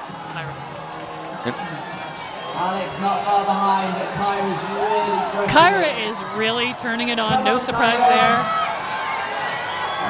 She is so out to win this entire event, Chris, not just this heat. She wants it so badly. Yeah. Kyra Conti, sorry, I said Tori Perkins earlier. Wow, this is Come on, this is the Kyra neck with and the neck. braids, they are neck and neck. Kyra might So be much tiring control. out a little. Here we go. Here we go again. Oh my God, another. Kyra Conti. That one was clear, but so close again. Kyra Conti. That was amazing. It Oh was my God. definitive. That is one of the most exciting things I have ever seen in any type of climbing. That really, yeah. Okay. She beat one of the best. And what a great build-up for what we're going to see in the Olympics. in So much 2020. emotion from those women on top of the wall there. So much emotion. Here we go with that final push to the summit where Alex Puccio just made up a whole body length. Kyra's in the lead, but Alex is so strong. We got the middle to the top. The athletes are neck and neck. Look at them grabbing that hold together. Kyra gets a little advantage there, and she gets to the top. You know, I saw just a slightly ahead of little Alex. foot slip on Puccio over on the left, and that like dropped her just a fraction of a second. And Alex is electing to not drop off the wall this time. She is exhausted. She does not need to hit the water poorly. She's had some One more serious time. injuries in the past 2 years, one of them to her neck. But we got Kyra Conti just sending a route in a style we have never seen, for particularly in the ladies event. exactly, At so much Cycling power, Club. so much power. They were just Let's give her a countdown. Let's hear some like noise. animals going up the wall. 5, 4, 3, 2, 1, go! Ooh, that was a hard hit. Electing to jump off the wall for an extra time. None of the other competitors are going to jump off the wall that many times. I'm going to call that the most exciting semifinal round I have ever seen, quarterfinal round I have seen in the Psicobloc Masters, no question. Only the men's final last year between Jan Hoyer and Nathaniel Coleman comes close. We had a great round all around. Our champion, Michaela Kirsch, coming through her round to compete against returning champion Charlotte Derive. And Kyra Conti, she'll be going against Barbara Zangel. Chris, what? I mean, I'm telling you, Barbara Zangel is one of my favorites for this competition. Just so much skill, so much composure, so much experience, but she is going to have her hands full with Kyra Conti. Although, I'll tell you, again, an extra round for Kyra, a little bit more fatigued. There is, you know, there's going to be more fatigue on that, and frankly, you know, not a lot of time to rest. not a lot of time for Kyra Conti to rest. And she did tell me last night, Chris, that her one concern at this event was her overall stamina as the final rounds approached, because she has not been doing a lot of route climbing. So Kyra just did a sub-minute run, 48 seconds up that wall. Alex too. Yes, Alex too, 48 and, you know, point whatever to get up that wall. Just an incredible round. I mean, those women are so fast, executing so well. Look at Heather Widener back there breathing a sigh of relief that she has a beer in her hand and she's not competing against a sub 50-second athlete. That's 20 seconds faster than Michaela Kirsch's fastest time. And look at, previous. I mean, these other competitors are astounded as we are. You know, this is unusual, and this woman is like, you know, going to have the brightest future in this climbing competitions. I think I called her a firecracker at the start of this event, Chris, and I am sticking with that assessment of Kyra Conti. She might be climbing on this wall 2 more times. I can't imagine the fatigue she's going to Yeah, be if she gets to that final round, it's for sure going to be a factor in whoever ends up against her. I don't know. But watching those 2 rounds, whoever ends up climbing against Kyra Conti has got to feel a little bit nervous at what they just saw. You've got to feel nervous, but I think Kyra's going to be feeling a little nervous too, knowing she had to go complete red line the entire time on that wall. The upside is, Chris, she knows she can go red line the entire time on this wall. There's no doubt about that now. Yeah, so we've got the quarterfinals. These rounds, I mean, the playfulness that we've been talking about, the joy, the fun, I mean, it's still there, but it's a whole different brand. These women have to get very, very serious. Barbara Zangirl in that bracket with Kyra Condi has got to get super serious on this thing. But Lisa, talk about our other bracket. Our other bracket is going to be equally exciting, Chris, because we have two returning champions. The 2016 champion, Michaela Kirsch, the 2015 champion, Charlotte Derief. Both of these athletes have spent a lot of time getting to the top of this wall. They're both seasoned route climbers. I think it's going to be a great matchup, and I think they're really going to push each other to get out of their comfort zones and climb quite quickly. Yeah, and whoever wins and goes into the finals here, you know, I really feel like the bottom bracket there, Condi and Zangirl, that's going to be a real speed championship. And the other two, you know, I think they're going to climb against each other in a measured way, keeping an eye on each other, trying to keep, you know, use as little energy as possible, because we really have to save energy for those final rounds. We may be down past the time of using strategy, Chris. I think we're going to see both those athletes just charging up the wall in this next round.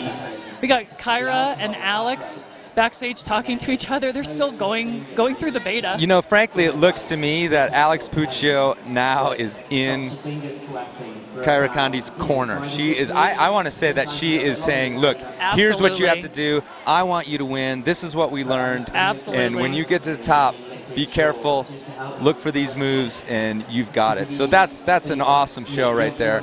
Two competitors. Now we've got Alex Puccio in the corner. Yeah, I think if I'm Kyra Condi, right now what I'm thinking is she's going to be going against an athlete who is super solid but climbs with a very consistent and measured tempo. If I'm Kyra, I'm going to try to match that tempo on the bottom of the route, and then when it gets to the upper head wall, if it's still even close, that's where Kyra can just start cooking with fire, Chris. Exactly. And no, the thing is that Kyra doesn't probably know Babsy that well. Babsy's not a competitor. She's a foreign climber. She's Austrian, and they travel in different worlds. So she may not have a good sense of the psychology of Babsy Zangirl and really what she's up against, other than what she's seen here at this competition. Babsy's trying to dry her shoes out in the top heater there that they have to warm up that bench. Well, whether you're Kyra or whether you're Babsy, what's got to be going through your mind right now is whoever goes through to the next round, you are going to be climbing against a returning champion. You're going to be climbing against another competitor who knows she can win this event and has won this event. And that's got to be sitting in the back of both of their minds. Although, if you're Babsy, you're probably thinking right now, I'm going to go against a 48-second heat. Yeah, that's got to be exactly what she's thinking, is how fast that was. And as you know, not a competitive climber out there in the real rock world, out there climbing on big walls or whatever she does, time does not matter. And so this is brand new to her, this idea that I got to climb as fast as I possibly can. And again, not screw up while I'm going, you know, Mach speed up this wall. But she probably does have a little bit of experience with that in terms of climbing in bad weather conditions on hard routes. So I think she can turn it on and really give us a good show in this next round. I think it's anybody's game still at this point, Chris. Any of these four athletes can take it all. One foot slip and a fast athlete could be off the wall, and an athlete who is really fit for multiple pitches of hard climbing could be the one to take it all, even if she doesn't have the fastest times going into this round. And back up to this first bracket with Charlotte Derief, Michaela Kirsch. You know, I want to say that watching the seeding and watching all of this from earlier, the way she executes the moves, the way she composes herself on the wall is probably the most impressive to me. Absolutely, Chris. She is composed as composed can be. All these athletes are incredibly composed. I think I would just be beyond nervous if I was any one of these competitors, but they're seasoned, they've been here. And I tell you, you know, Michaela getting a hug from Nina backstage. She does look a little stressed right now, and probably because this delay has thrown off her timing. well, I'll tell you what, she looks a little cold too. You know, the sun has gone down, things have gotten a little chillier, and aside from hitting the water and hurting yourself, you know, it can get shockingly cold as the sun goes down and it gets darker. And, you know, we talk about warming up and we think about, you know, warming up your muscles in an athletic way. But the fact is if you're chilly and you're shivering and you got to climb out on that wall and start to move up that wall, you know, you're not feeling your best if you're cold when you get out there. No, you're going to be stiff, and that could cause you to have some uncomfortable foot moves. A slip down low on this wall could be disastrous, even if you stay on the wall. And it is hard to stay on the lower part of the wall if your foot slips. So, you know, by tradition, and it's probably not a great tradition, the women's round is first, and that happens in a lot of sports, maybe all sports, I don't know. But the truth is that, you know, the competitiveness in this women's round is, there's no way that the men's round is going to outdo these things that we just did. And it's going to be a great round, but I just can't imagine how they can outdo this. I don't think it can get much more exciting than what we just saw. We made Psicobloc Masters history with that event.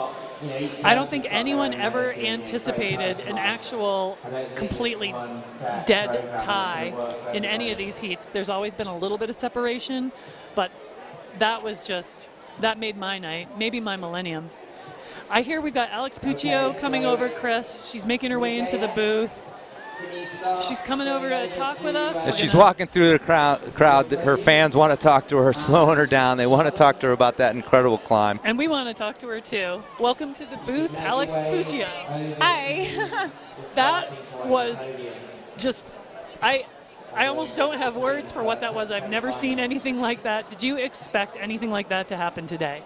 No, but I think the one thing I thought going into, do you want me to hold this? Okay, sorry.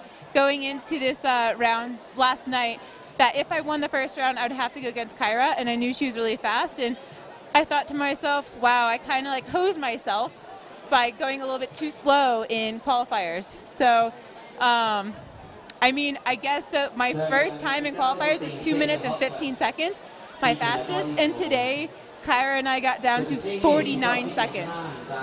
So that's a big difference. Okay, we're going to check out a replay. Let's. You want to talk us through this, Alex? Oh, whoa, I was winning for a second. I think I stumbled there. This is the first round. And this is Alex's first time seeing this replay, so she's gonna get to see what went on that wall. And we've watched this replay over and over, Alex, and it's impossible to tell what happened on that first round. The puffs of chalk off your hands are exactly timed perfectly. So. Yeah, it was. I mean, I kind of saw her when on my first run that I was winning at the very top, and my foot had a little, you know, I fumbled my foot placement, which cost me, obviously. And I was too scared to just jump. Right. Well, it's game over if you jump. Yeah, exactly. So, but it was exciting and good race. And I mean, I get my money's kind of on Kyra. That was really fast, but never know what's going to happen. Okay, so we're going to get this round going, but we'd love you to stick around and help us commentate this thing. Yeah, stick around. We're going to do some more of the slow-mo You've been replay up there. We have not been up there, at least not anywhere high on the wall. Oh, come on, Chris. I got 20 feet up this wall. Good job, Lisa. So Charlotte Derief, again, I think this woman is one of the people who's executing these moves as smoothly and as coolly as possible. What can you tell us about Charlotte's climbing style?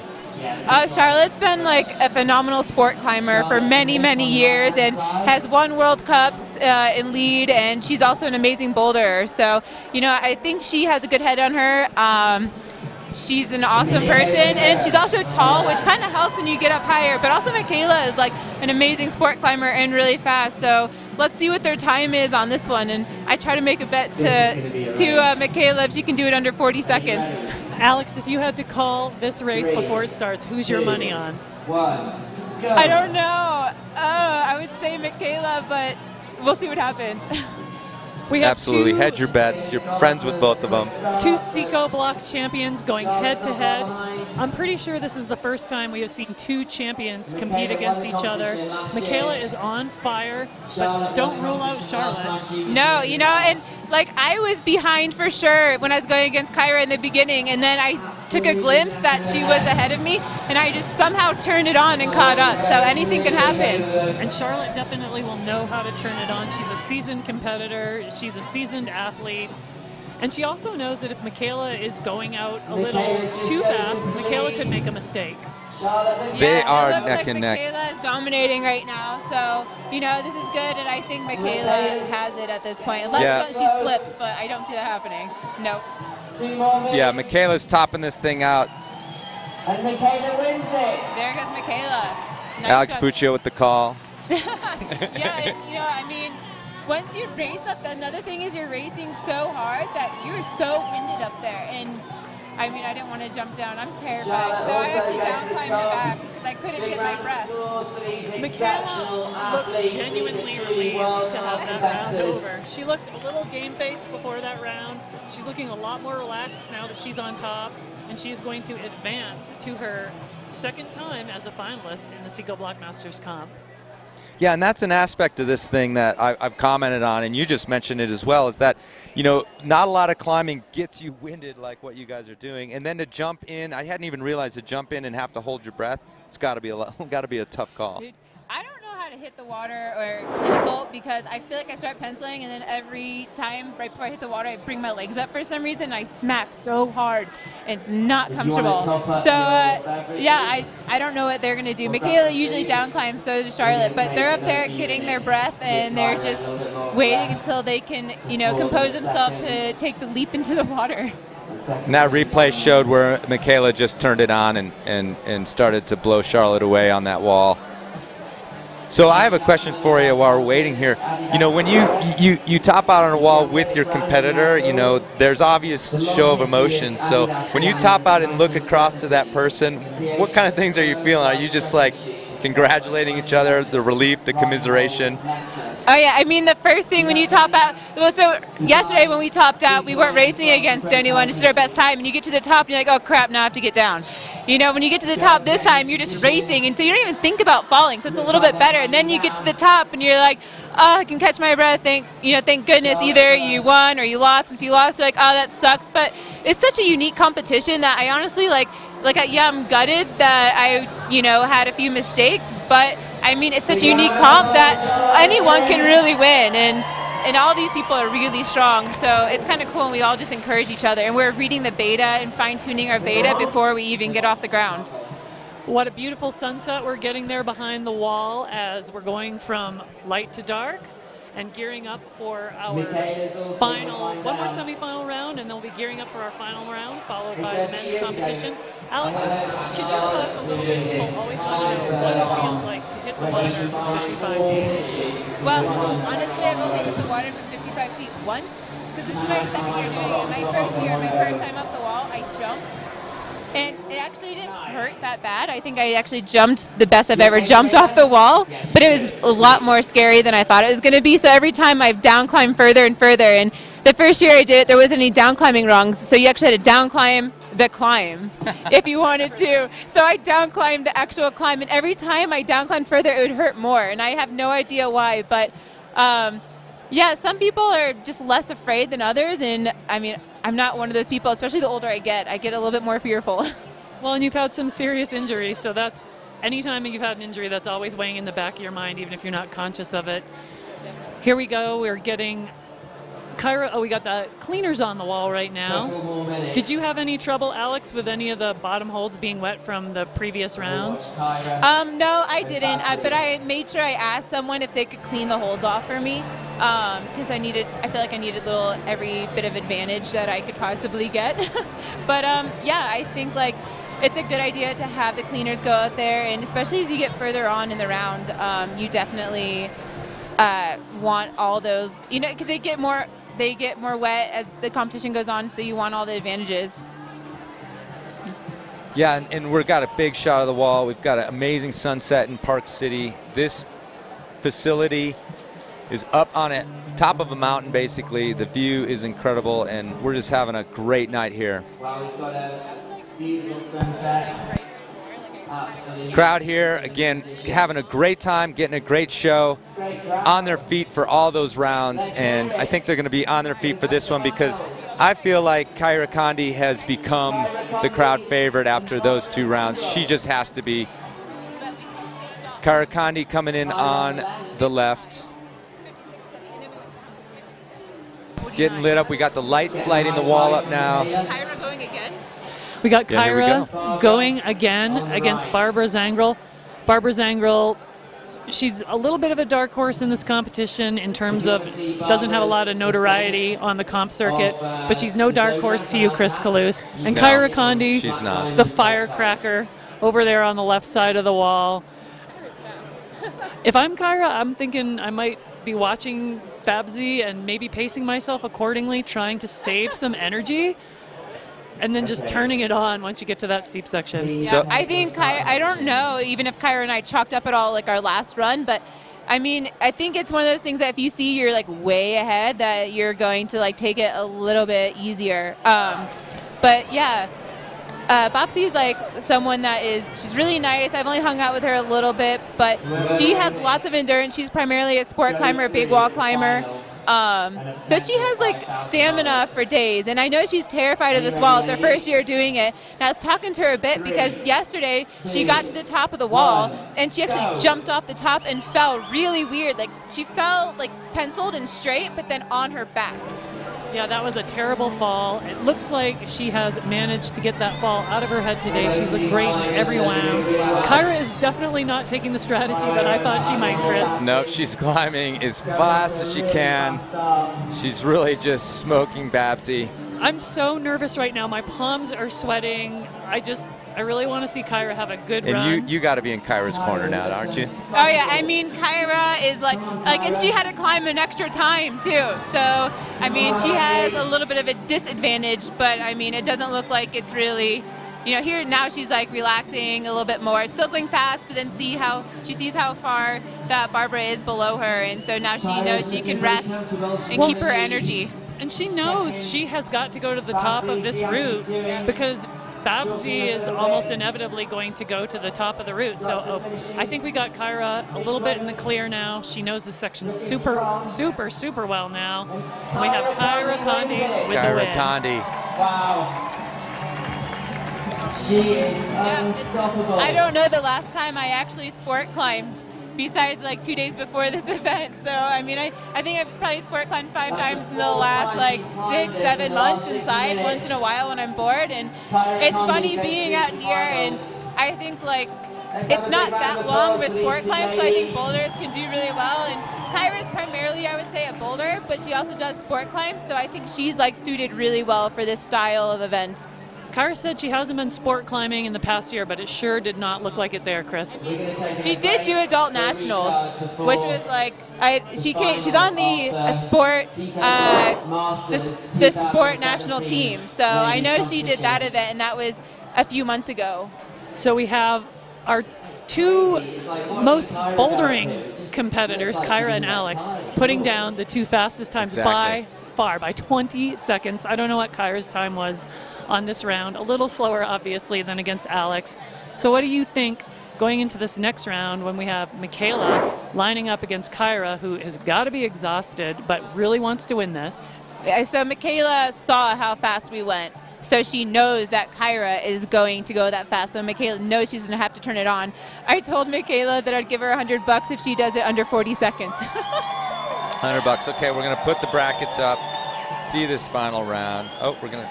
Beautiful sunset. I mean, that is a part of what this competition is all about. They couldn't have found a better venue than here in Park City. And again, another jump off the wall, an extra jump off the wall She wants a toe out. She doesn't want to expend any energy getting out of that cold pool. That was so exciting. And Chris, Barbara Zangrel has absolutely nothing to be upset with her performance today. Not moving on to the next round until I just pay tribute to someone who came in here not a competitor, I mean not a competition climber anyway, and certainly not used to climbing on walls like this.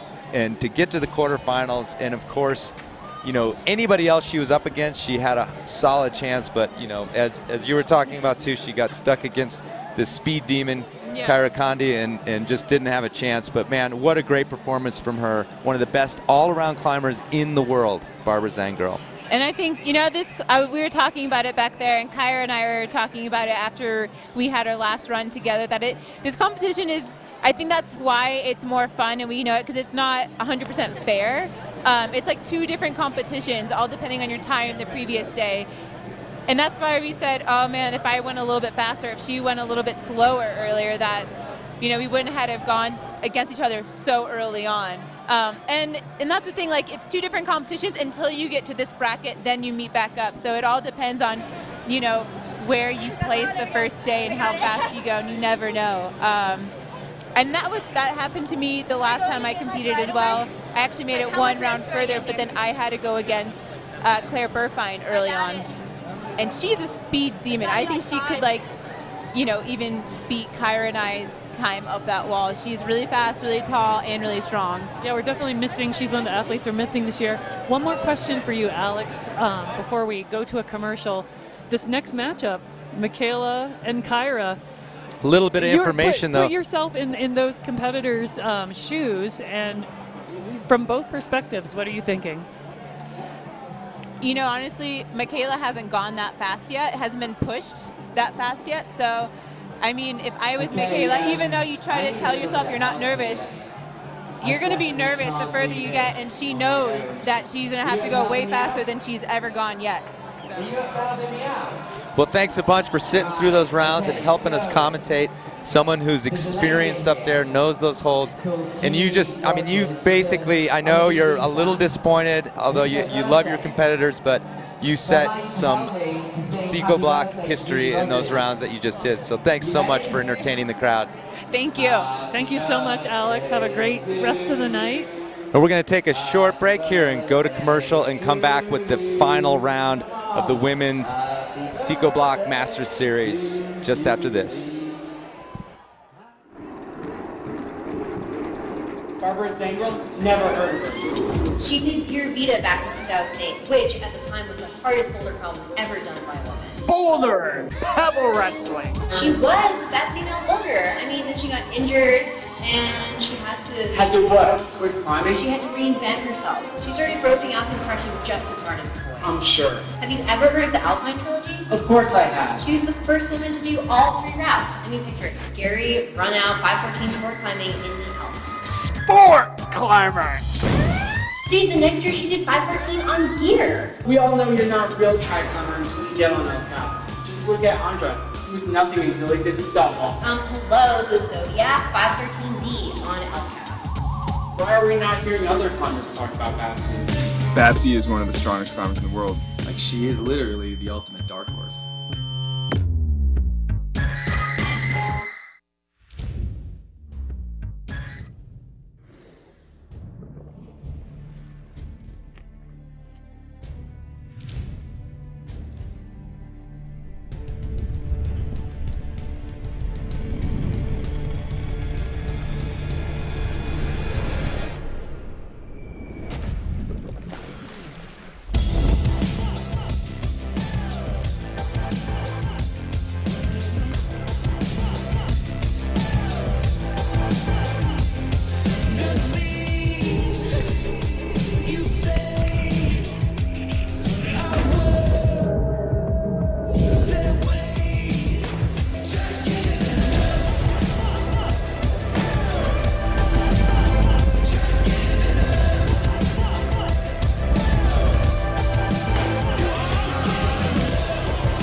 Okay, we're back at the Psicobloc Masters Series. We're waiting for the last round of the female bracket, and right now we have media director for Psicobloc, all-around guru, the guy running most of the show here as far as I can tell, Mike Call. How you doing, Mike?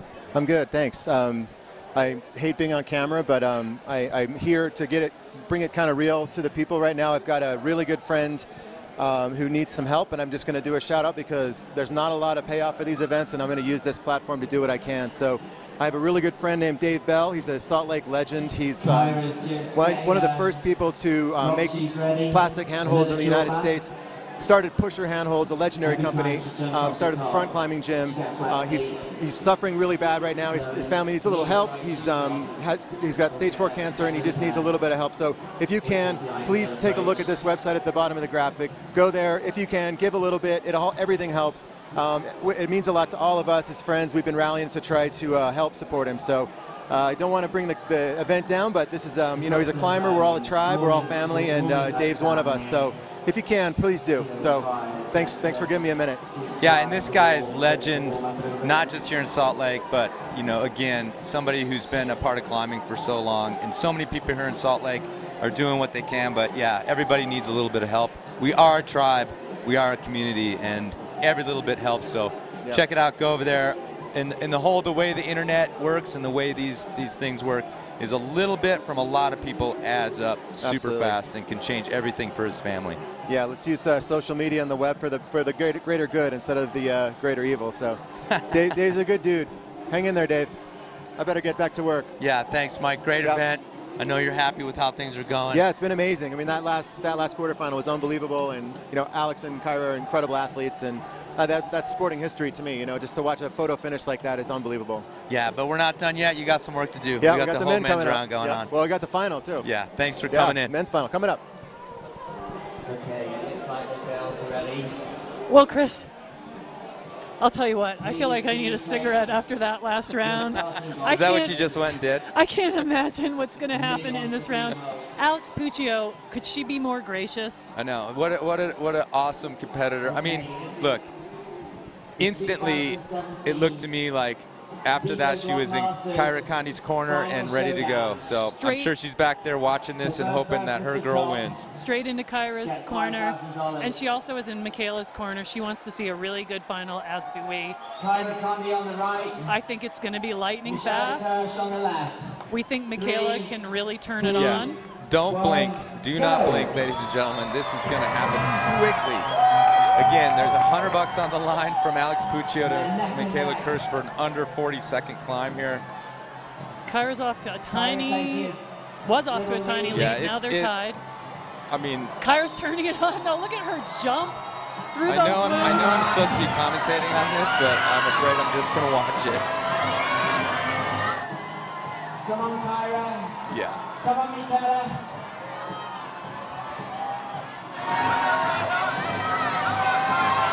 It's incredibly fast, and the crowd is going crazy here. Oh my God. Come on, Kyra. The crowd's getting up there.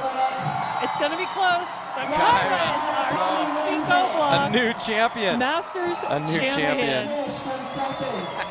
Oh, that has got to feel good for Kyra Condi. I tell you what. And Michaela has, again, nothing to be ashamed of with that round. Yeah, as soon as we get the times, I'll let everybody know what they were, but that was an awesome round, and it's so great. Kyra got pushed. She had to do an extra round, and, what a great finish to have her slam through all of that and come up on top. These are going to be super fast times. The athletes are smiling with each other, bantering on top. Here's the That's replay, where Kyra really turned it on, where she can jump a way that some of these other female athletes choose not to do. Pretty impressive, huh? Oh my gosh, that was awesome. So impressive. Wow, what a round, Chris. Kyra Condi, 21-year-old student.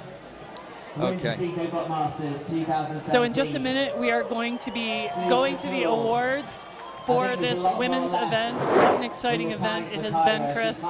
Michaela's going to down climb and jump. I think Kyra's going to take the big splash. She told me yesterday she had something to prove after last year going out too fast in one of her preliminary rounds, not making it to the finals. she came back this year ready to win it. Yeah, just an incredible composure for a young climber, 21 years old. Zach Spuccio said she's finally 21, and it's just an amazing performance here. And she is on top of the world. Like, I hope she doesn't just pass out and fall off of there. I think we're seeing some tears of joy on Kyra Condi's face. I can't wait to get her in the booth and hear about her experience in this event. Another replay, well ahead. Not quite the photo finish from those other rounds. And look at that shake of joy. She was not worried about getting two hands on top before Michaela Kirsch. And yeah, this is one of the women here who doesn't appear to be too afraid of jumping off. She's done an extra jump that none of the other competitors had to do with that extra round. she was a little bit terrified of that last year, but she said this year she's just doing a looked down couple at the pool as if other, something changed. oh, she did a couple other competitions that really helped her to be more comfortable with this jump off the top. I take it back. She is a little nervous, but here she goes. I think she's exhausted. And exhausted. Again, she has to hold her breath after that the performance. audience is behind her, cheering her on. Here she goes. Okay, so we're going to go right to awards. We're going to do the women's awards. And then we're going to take a break while they switch the wall out for the men's round. We need to calm down, actually. We need to take a break. I'm telling you, I need that cigarette. Kyra needed a toe out of the pool. Whatever the emotional equivalent is, Chris, of that buoy getting pulled to the side of the pool. She needs that. I need that right now. She needs an emotional buoy. Well, you know, going into this event that I was really hoping that Kyra Condi was going to have a great event. I really love her climbing style. She's very exciting, but also very positive, as are all these female athletes. And it was just beyond my wildest dreams. Right, and you know, certainly as commentators, you know, we're supposed to keep an even keel, be neutral, but we had our favorites.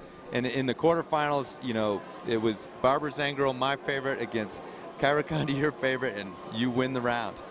I love them all, Chris, but I was definitely excited to see Kyra have a great round. And you know, I've seen Johnny and Tara pick favorites at Olympic level competition, so I think we can pick favorites too.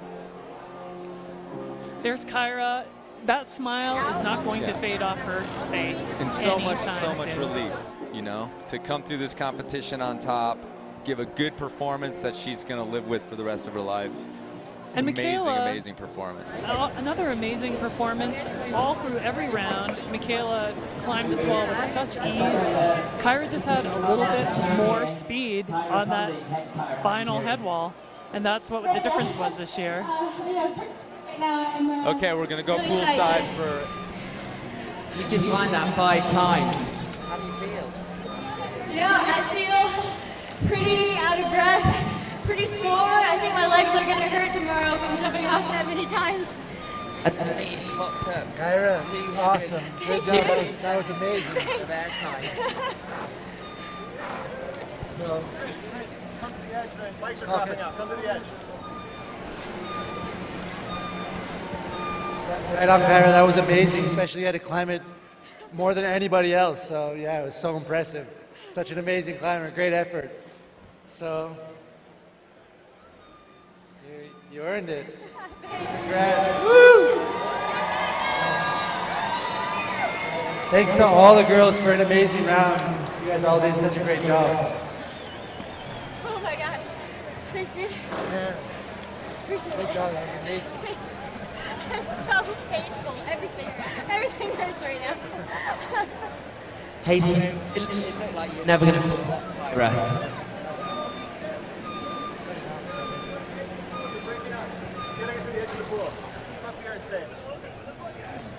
Hey, so Kyra, you've done that 5 times now, and you never look tired. How did you feel? I think I was just too adrenalized. I didn't even get the chance to feel pumped or tired. I was just like suddenly at the top. So that's kind of what it was like, I guess. And did you think you were going to win? No, not at all coming in. I thought I had a good chance of maybe doing well, but you know, I knew I had to race Alex in my second race of the day, and that was obviously extremely close. So I'm pretty stoked right now, yeah. And how does it feel to be the champion? It feels great. This is my 4th year doing this event, and I've never made it past the second race before, so super stoked. So $5,000, what are you going to do with the money? Oh man, I don't know yet. Hopefully do some more rock climbing. Hey, congratulations. That was sensational. Yeah, give me a high five. Nice. Sweet. Right, we're going to get the men ready for the second part of our competition.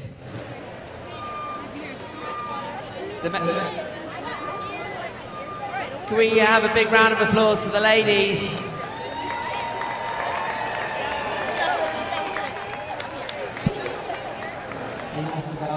Nice one. Nice one, Gina. Okay, so again, we're just over here in the booth, poolside, trying to calm down just a little bit.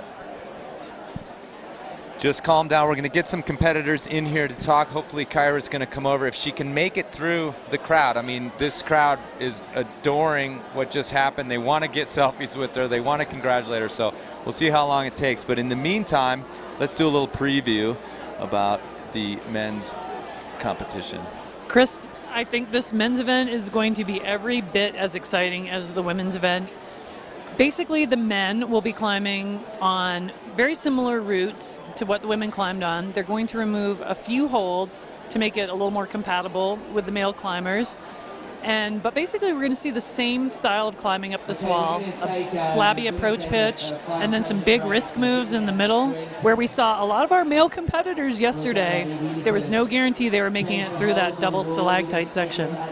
Yeah, so here's the course setters up there. Danny Andrada, one of the great climbers of the world, Catalonian climber, you know, just been at it for decades, been course setting for decades, and he's involved. Stephen Jeffries is involved. Adding a little bit of unicorn dust to these holds so that they're going to be good and chalked up for the athletes when they get there. These Kilter Grips holds, Chris, mostly designed by Ian Powell, who's one of the owners of Kilter Grips. They feel amazing. The texture on these holds is phenomenal. It's gritty without being abrasive. The holds are pretty sticky, but you can see on these angles, the holds look big, but they are nothing like positive. It's not like climbing a ladder. We're going to see, I think, with the male competitors, just in general, it's going to be a very dynamic climbing style. They're going to move some of these holds, and we're going to see these male climbers getting off their feet, even in the rounds where they're not ahead, not behind their competitor, where they have to move quicker and quicker. All right, so that's okay. We've got a slightly cold, chilly Kyra Condi sitting here in the booth with us. Welcome, Kyra. That was phenomenal. How are you feeling right now? I feel so adrenalized. I can't stop talking or breathing or really calm down at all, honestly. Well, you have every reason to not calm down. That's one of the most exciting things we've ever seen. Chris and I were just dying over here in the booth. Yeah, no, we have to calm down too. We're just sitting in a chair. Yeah, I'm freezing. I was shivering before getting on the wall. I don't know if they showed it at all, but I was straight up against the heater right next to it to try and warm up as much as I can, because if you're shivering on the first hold, you're going to waste a bunch of energy before getting up to the top. So I was trying to not do that, and yeah, oh my God, I just can't believe that just happened. I think we're going to see shortly here, Kyra, a replay of one of the many photo finishes they have of this event, and when this comes up, we're going to have you talk us through that. But you told me yesterday that you were really serious about this. You were here to go all the way to the finals. How does that feel, accomplishing that goal? Well, I think other years I've always been capable of making it to the final, but I've always had a really hard second race, which was no different this year with me and Alex. That was unbelievably close. I can't even explain how crazy it was to get to the top and be like, wait, who won? But so yeah, all these other years I've had these really hard second races and always not made it past that. So it felt really great to get past that, and then after that I was just all the weight was off my shoulders. I finally made it past that second race for me, and so after that I just kind of had fun with it, and I knew the route so well that I was able to just kind of execute. So here's your first photo finish, the one they couldn't decide. Wow, yeah. I watched it from the top of the wall. I was replaying on the big screen, and yeah, I just had no idea who won. I think it was honestly a real tie. Both Alex and I kind of thought so too. I really didn't want to go again, but it was probably the most fair way to do it. It was a very fair way to do it. From the booth, we were calling it that you had a slight advantage over Alex Puccio, but it was so hard to tell. We got another replay coming up of this photo finish between you and Alex Puccio. This is the championship finish, and it was no less close. Oh yeah, this is me versus Michaela, I guess, but yeah, still really close. I feel like, honestly, though I was tired, I still had a very slight advantage from just having done the climb so many times. Like, I just knew my beta so well, but you can see how excited I was. I did not expect this at all today. Like, really not at all. Like, there's so many strong climbers here, and so it felt really great to, you know, finally climb my best and get to show it, yeah.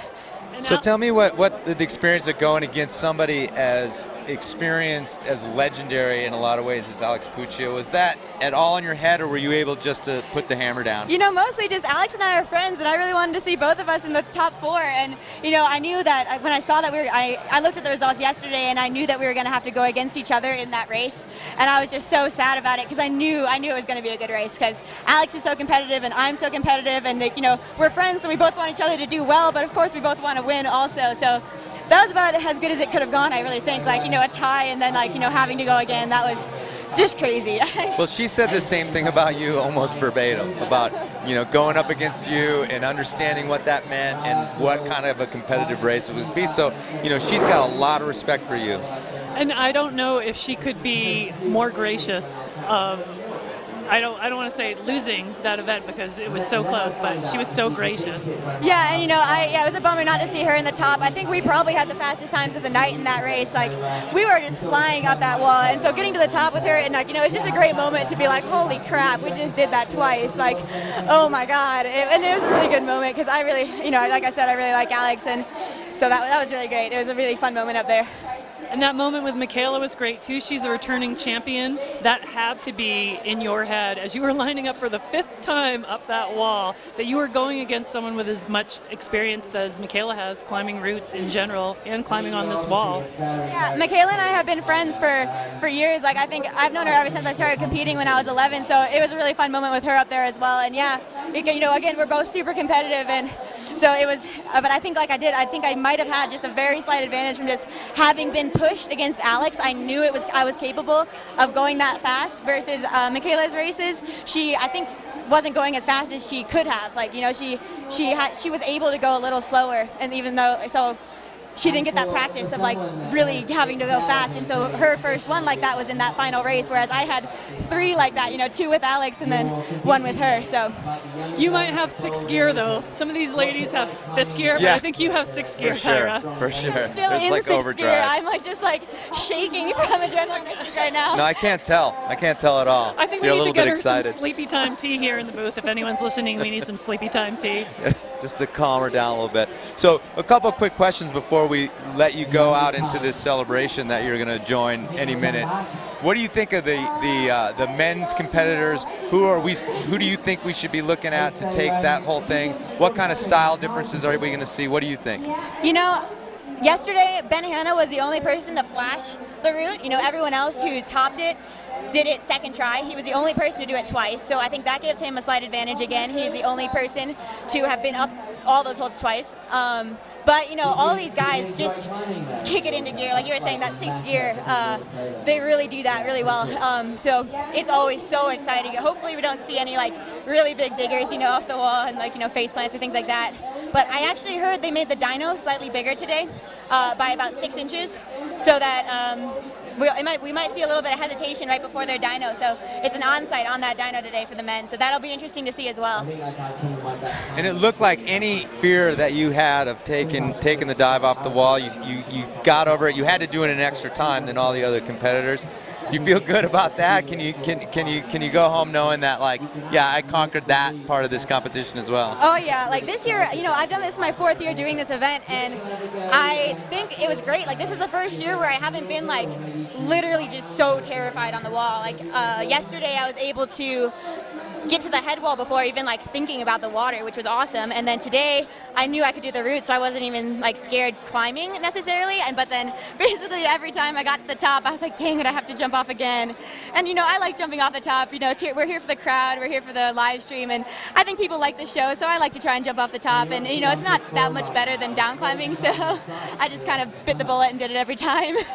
I'm not sure what you could do next year to make this even more exciting, but I'm going to call it that we're going to see Kyra Condi do a gainer off the top after she summits the wall next year. That's funny, no. Okay, so we heard it here first, folks. Kyra Condi will not be doing a gainer off the top of the wall. How long do you think it's going to take you to like come down from this? I don't know. I'm probably going to ride this all the way through the men's. Like, honestly, I get so nervous watching like all my friends compete anyway that like this will probably just be going for the rest of the night. Who knows? Okay, well, go join the celebration. Don't forget your trophy here. Get in that hot tub, relax a little bit, and I think everybody out in this crowd and back in the athlete lounge couldn't be happier that you just gave us that performance. Fantastic performance. We're happy for all the athletes. Congratulations, Kyra. Have a great night. There's no way you can't have a great night after that.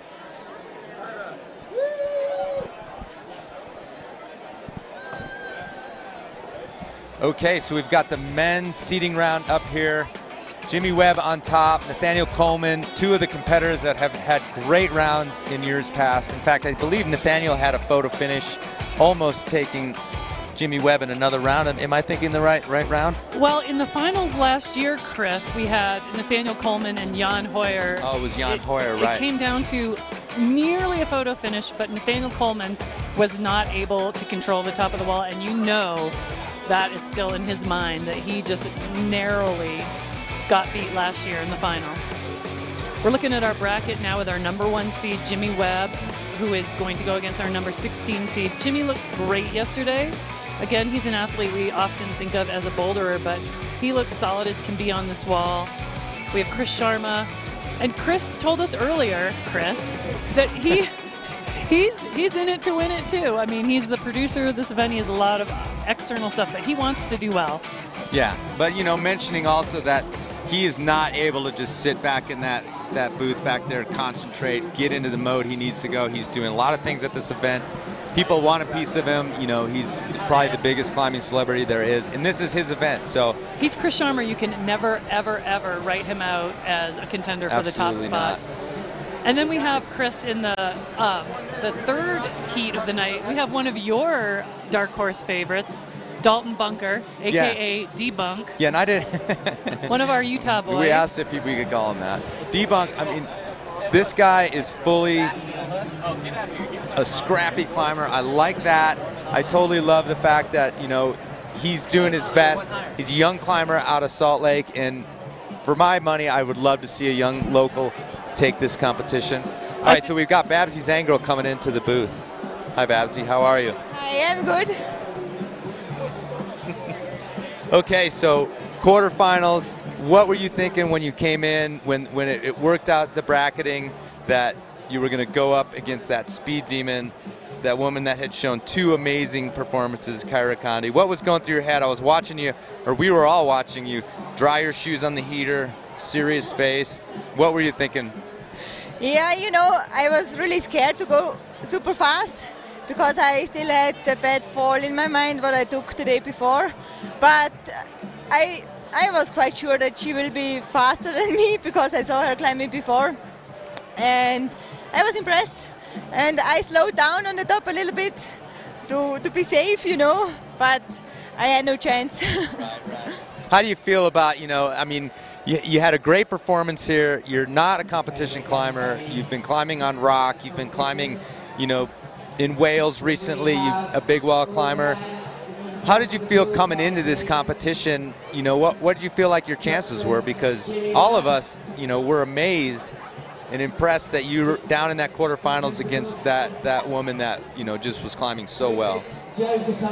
Yeah, for me it was just cool to try out something new. For me, it was completely new to start on a competition like that. I never started on a sport climbing competition before. So I was excited to try it out and see how it goes. So it was just fun. And you did amazing, and there's nothing to be, you know, bummed about walking away in the quarterfinals, especially worrying about that injury. You know, you want to climb another day, you got to protect yourself. Yeah. Thanks a lot. Thank you. Okay, so we're going to throw it down to poolside with Tim Ben Emmett. Tresco. Let's hear it for Ben and Joey. Ben Hanna. Eric Senna. Carlo Traversi. Palmer Larson. This is a lot of strong boys here, I tell you. Josh Larson. Let's hear it for Josh. Pete Lowe. And Nathaniel Coleman. Last but not least, Joe Binder. Hey, let's hear a massive round of applause for these guys. Let's hear it.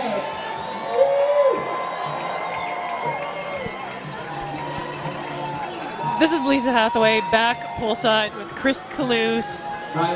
Sitting here after one of the most exciting women's events I've ever seen in any sport, but definitely at this event. We're lining up for the men. We're going to start off with one of the fastest climbers and returning champion, Jimmy Webb, going against Joey Katama. Yeah, Jimmy Webb, you know, in a lot of ways, when he gets on this wall, he is one of the most impressive climbers to watch at these events. Just such a big wingspan, and you know, just like latimus dorsi, like the wings of a bat. I'm surprised that when he comes off this wall, he's not able to just float down to the pool on those things. I think if he tried to, we could see Jimmy Webb without a base jump off of the Psicobloc Masters wall. He's coming in. We've also got a young competitor, Joey Katama, out of Thousand Oaks, California.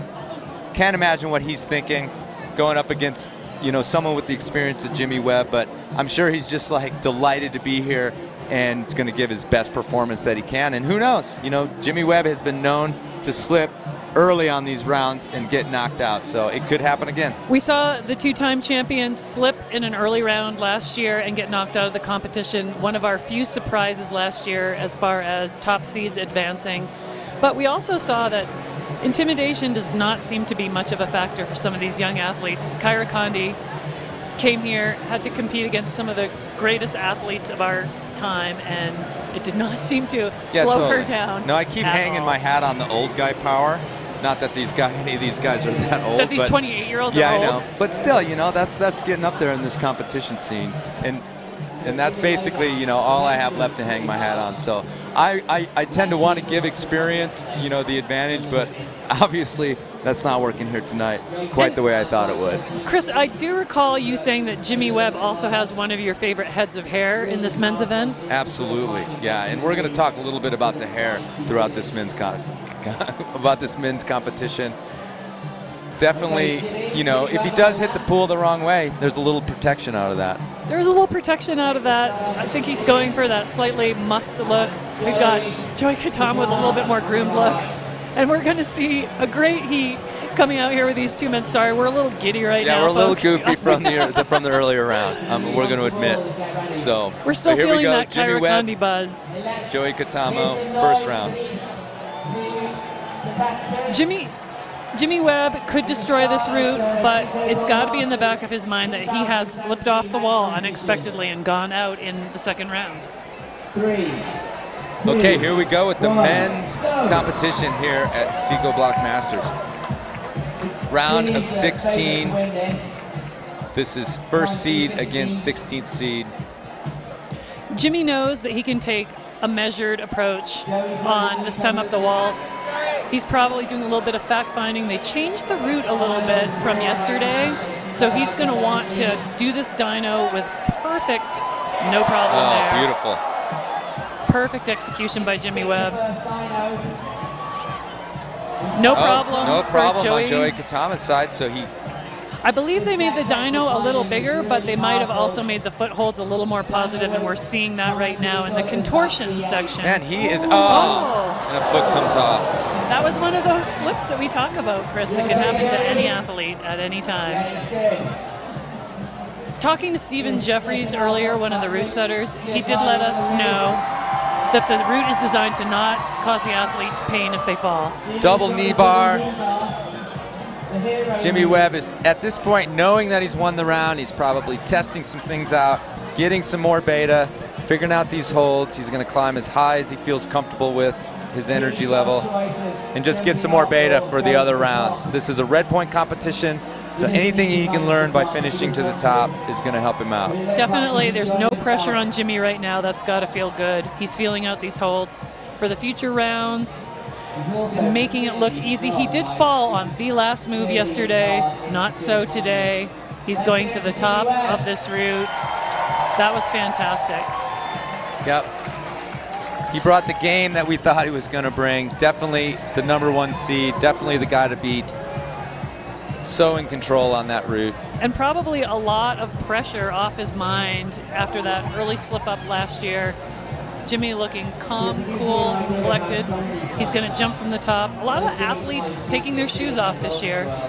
I recall them leaving their shoes on in past years, but this year they're taking them off. Might as well keep them dry if you can. No surprises there at all. Jimmy Webb, our #1 seed after the seeding event yesterday, going through to our quarterfinal round. So next round, while we're waiting for Jimmy to come down off the top of the wall, we've got the legend, Chris Sharma, the progenitor of this event, the guy that thought it up, put it together 5 years ago. That was a great landing. And again, he is a busy man at these competitions, but he's also got the experience to just turn it on, do what he can to get up this wall. And, you know, I think this crowd, honestly, at this point, 5 years into this game, would love to see a Chris Sharma win on top of that wall. I've got to say, Chris, I would love to see a Chris Sharma win on this wall as well. You know, Chris may not have completed the Bermuda Triangle that your Normocast fans are well aware of. The Black Canyon, the Rifle, and Indian Creek, is that what you're talking about, That's Lisa? what I'm talking about. But one thing you guys do have in common is you're both new parents. We are both new parents and also named Chris. Athletes are getting ready to take their positions on the wall. We have legendary Chris Sharma on the left, and we have Matt Foltz on the right. Matt Foltz is no slouch in this event, Yeah, Chris. exactly. He no can slouch. Definitely. He's been in the second round before in 2016. He's a local guy. 3, 2, It might be hard going against Chris, but I think he's just thinking, oh, Chris got a little bit of a jump start there, but I think the judges are not calling him off on that. And Matt doesn't seem at all fazed by that. Quick start. He's keeping pace with Chris. Matt, one of our 5 male local climbers in this event. Originally from Idaho, but I believe he's based out of Salt Lake now. He's based out of Salt Lake, and Chris, this competition has historically had a lot of our top American Throwing the athletes. dyno, and he nails it. And he's ahead of Chris Sharma. Again, throwing those dynos, it's about hitting it just right, not going too far, and then controlling that swing to get back on the wall. Matt Foltz is not looking concerned at all to be climbing shoulder to shoulder with Chris Sharma. Here we are in the crux climbing. This is definitely a lot of tricky beta, a lot of tricky moves with the feet to hold on, to toe hook, to heel hook. For our non-climbing friends listening, beta is what climbers use to describe the path one takes up a route. And Chris just went from 2 underflings to a left-hand pinch. Oh, Chris is ahead. Yeah, but he's slowing down a little bit. I can't tell if trying this to is figure out the beta. Come on, guys. And Yeah. Chris did not make it to the top of the wall yesterday, so he's onsiding.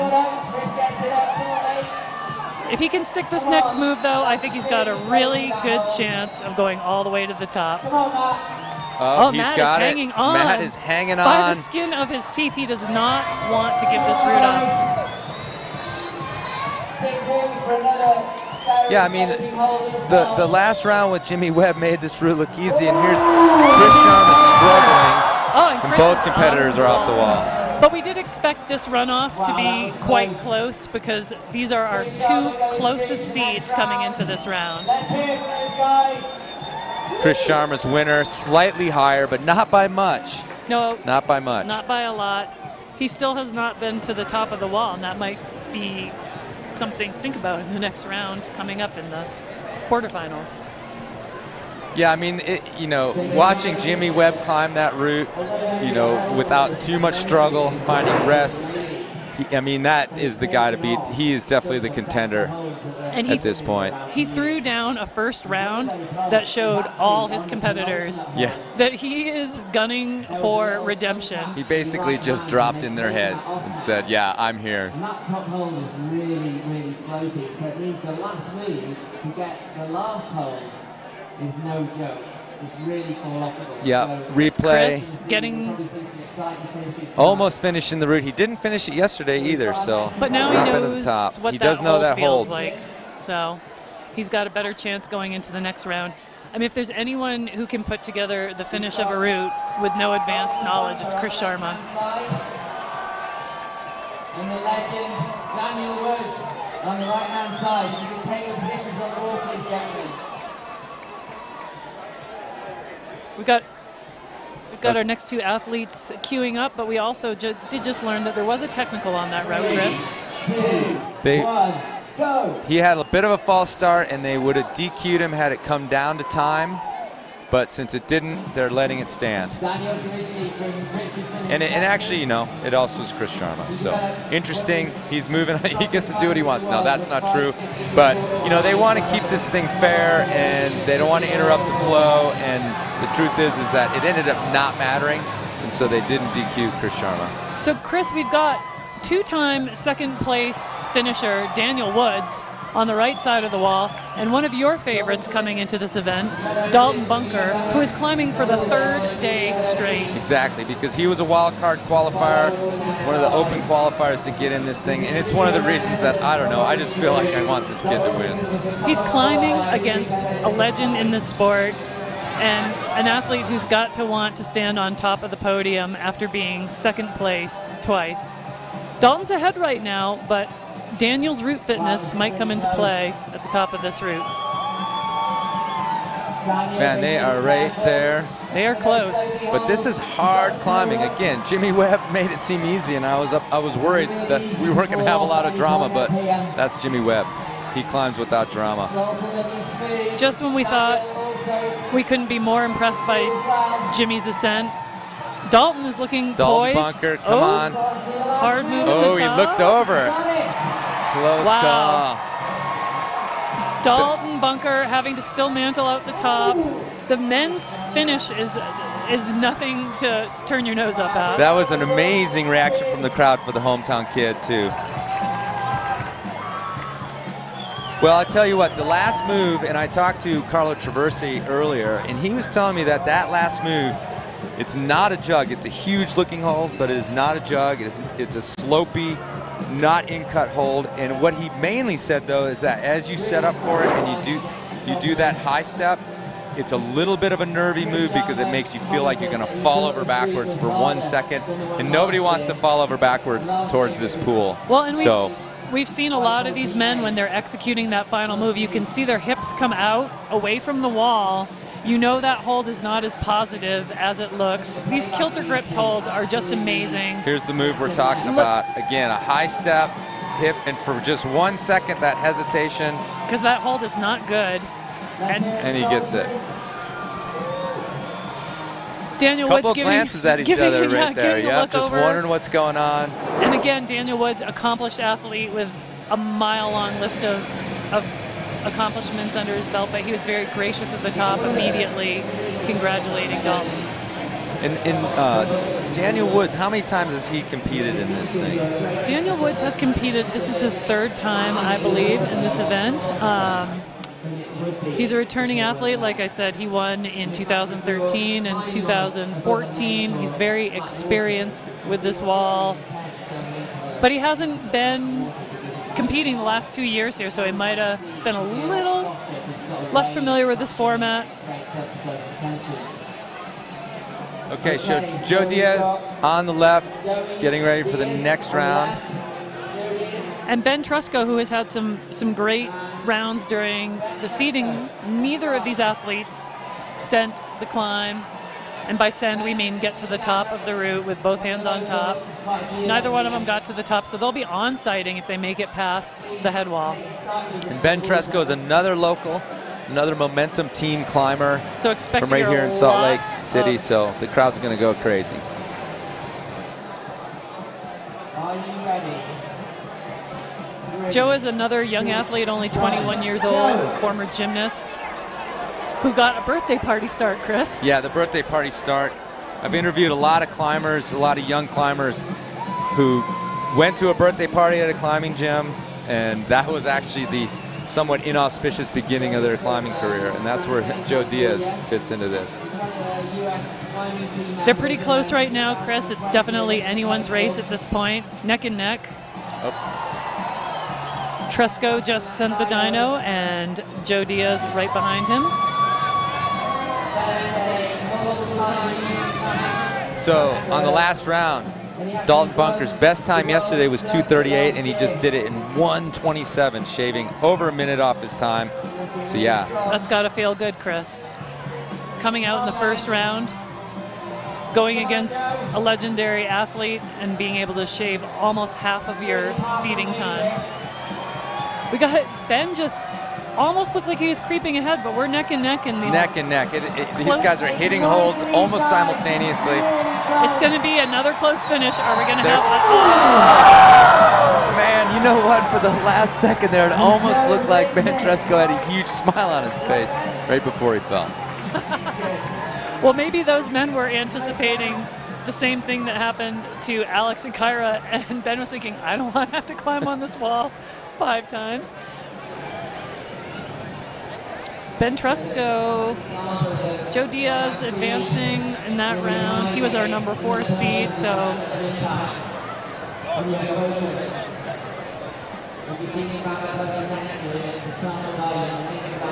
Yeah, you know, actually, you know, that was what we expected. Joe Diaz being 4th seed, Ben Tresco 13th seed.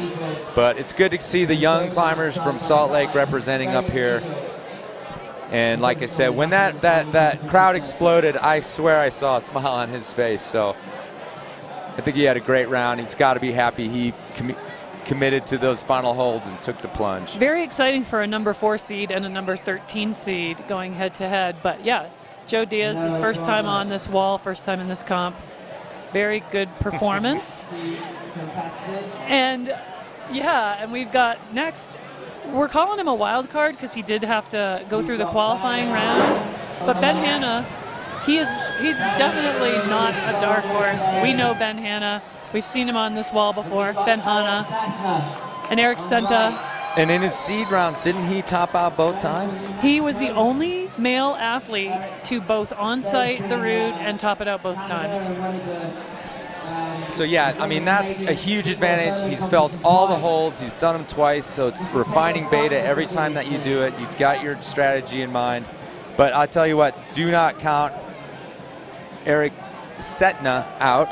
He's a Canadian competitor, multiple champion, and an interesting thing about Eric is that his sister is also one of Canada's best bouldering competitors, having been a champion Canadian competitor for a few years up there. So we've got a family legacy in this competition climbing. Ben Hanna off to a fast start, just like we expected. He had a great seed time yesterday. He never really had to push himself compared to the other male competitors. But Eric Setna is not going to go down without a fight. He's right on his heels. You know, when I talked to Eric Setna, he said that the beta, that the climbing rate on the steepest part of the wall, on the tsunami wave of the wall, he said it's tricky and nobody's kind of using the same beta. Everybody's trying all these different things with their feet, with their toe hooks, with the opposition you're getting out of your heels, and he was definitely concerned about that section of the wall, so let's see how he does. Right now they're moving through this section of the wall a lot faster than they did yesterday. They were far more tentative, trying to figure out that contortion section.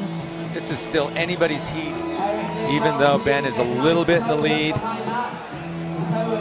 Ben has the advantage of having been to the top of this wall twice. These holds. He knows these holds. He also knows looks like he's got that he's got to really lock it down for these final moves to secure the win.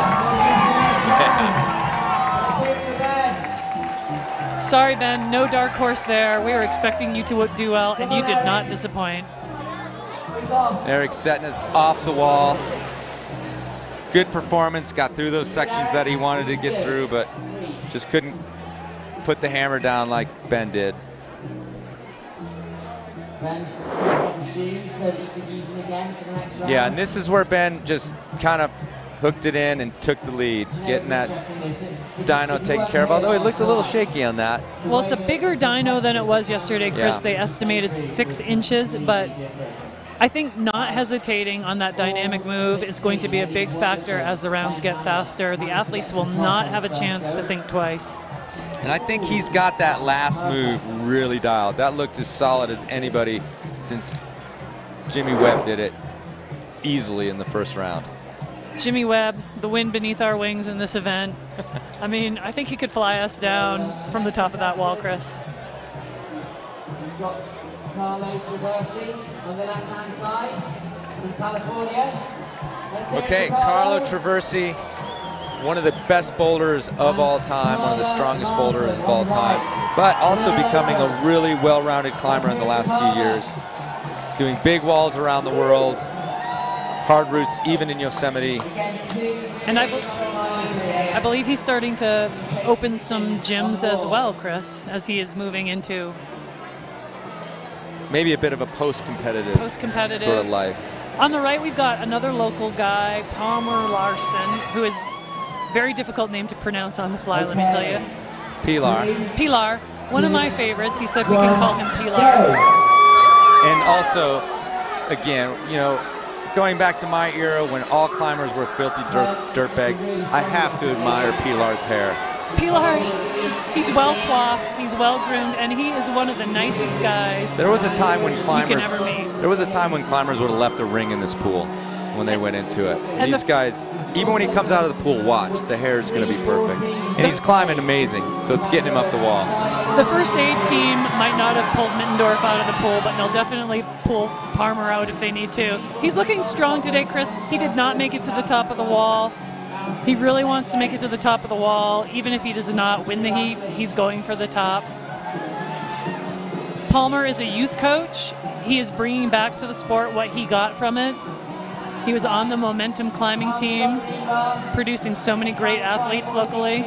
Exactly, and a teammate of some of these other local athletes on this, in this men's bracket. Carlo looking strong and solid as always. Yeah, Carlo, you know, the experience is going to pay off for Carlo. He knows what he's doing when it comes to but that hanging last move, on. Chris. No, the last move, he told me it was in his head, so let's see how he does.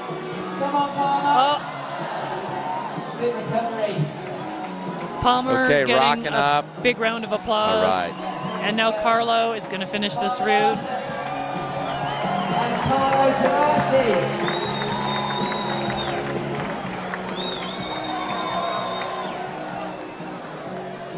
That was a great round. Palmer did a little bit better than he did yesterday, so he's got to be happy with that. But it's hard to beat Carlo Traversi in an event like this. Yeah, and again, you know, the guy can be composed. He is an experienced climber on all sorts of climbing.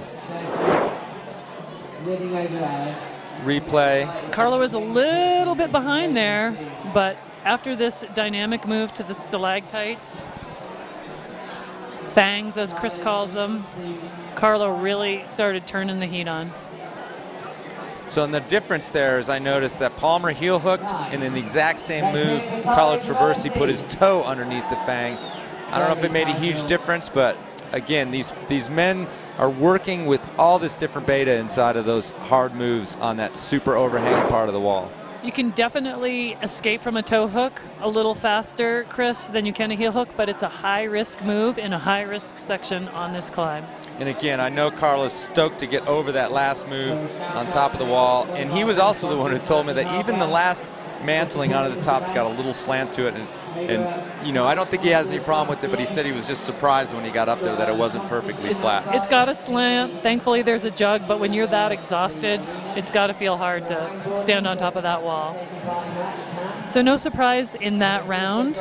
Carlo Traversi advancing. So far, I believe all of our top seeds in each round have advanced. So no surprises yet in the men's round. We're coming to Josh Larson and Pete Lowe. Let's talk a little bit about Pete Lowe, Chris. He could be the darkest of dark horses ever. Even he said that, in this I event. believe. Yeah. I think he said he was darker than dark. Yes. And the truth is this guy, you know, it's what my friend Hayden Kennedy calls the undercover bone crusher. Very much off the scene. He's a dad. He's got 3 kids, climbing out of Logan, Utah. But, you know, recently having established 514 here in Utah, not somebody to dismiss from this race just because he's not a super well-known name.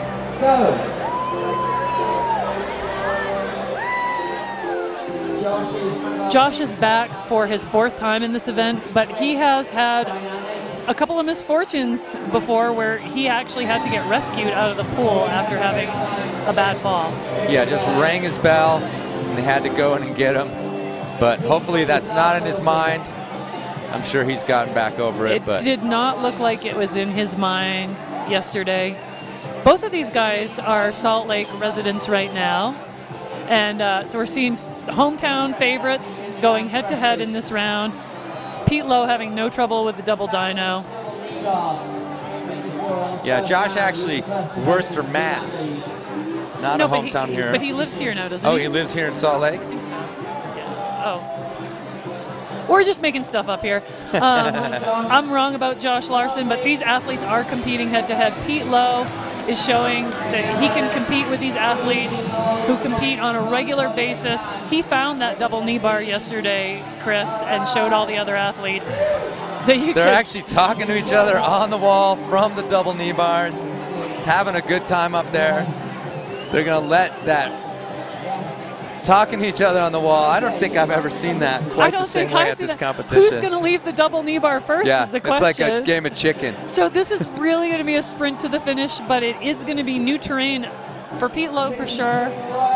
One thing to note about Josh Larson is he's actually an experienced deep water soloist outside of this competition, so that's got to be helpful. It's got to be helpful, but man, but they are. Pete Lowe did not look like he was. Looks like Josh has gotten the better rest out of those knee bars. Come on, Josh. Pete Lowe hitting it but struggling. But he's still in this game. He still is in this game. This men's route is not over until you do the last move.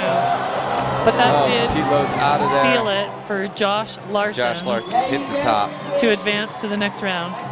He doesn't need to top, but he will top. I think both those competitors get Spirit Award. Absolutely. Is there a Spirit Award? I think we got to put one together before the end of the round. I think they will definitely get the Spirit Award for this event. I think all they needed, Chris, was a set of pom-poms up there. Maybe we could have the route setters toss them up next year so they could shake their pom-poms from their double knee bar rest. Showdown is very, very unique indeed, and it just goes to show how much they're enjoying this.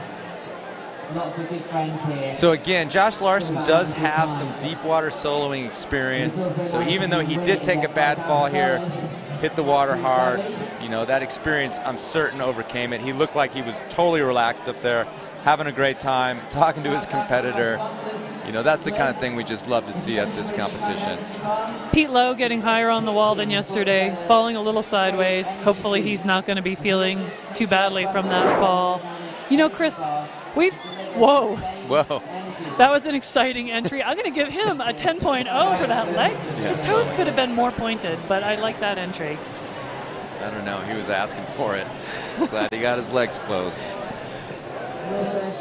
Chris, we've talked a lot about accidents that some of these athletes have had falling off the wall or foot slips, but it doesn't seem to be slowing anyone down. Everyone's climbing with confidence. Yeah, you know, and that's, again, the competitors told me, some of them said, yeah, everybody's a little nervous, but, you know, once they leave those starting holds, the laser focus comes on, and most of these guys just toss it out of their heads. Plus, the seeding round gets you that experience, lets you get those jitters out, and here we are. So.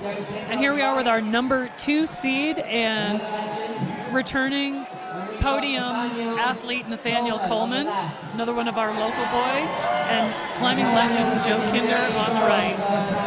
And again, we've got a kind of a diverse couple climbers here. You know, Nathaniel Coleman, a competition climber, you know, primarily very much a competition climber, and Joe Kinder not. You know, he's a route developer, an outdoor climber, an amazing, well-versed climber, but these guys couldn't come from more different backgrounds. So let's see what that pans out as. Nathaniel Coleman is no stranger to speed. We saw him fly up the wall last year against Jan Hoyer, narrowly missing a tie like Alex and Kyra had in the women's round earlier today. No problem on the dyno. Nathaniel. Also, you know, it's interesting to note that Nathaniel Coleman is a trained Ninja Warrior.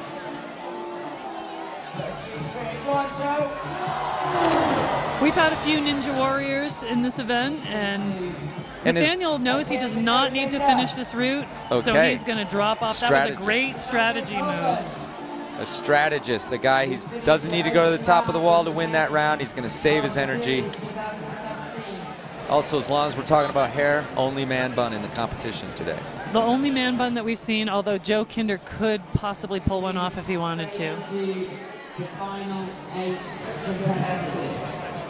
That round of 16, Chris, went pretty much exactly as we expected. We didn't have any surprises in that round. All of our top seeds will be advancing to the quarterfinals. And there's Joe doing the double dyno, not sticking it. Nathaniel knew he stuck the double dyno. That's all he had to do. He's familiar with the top of this wall. He got to the top yesterday.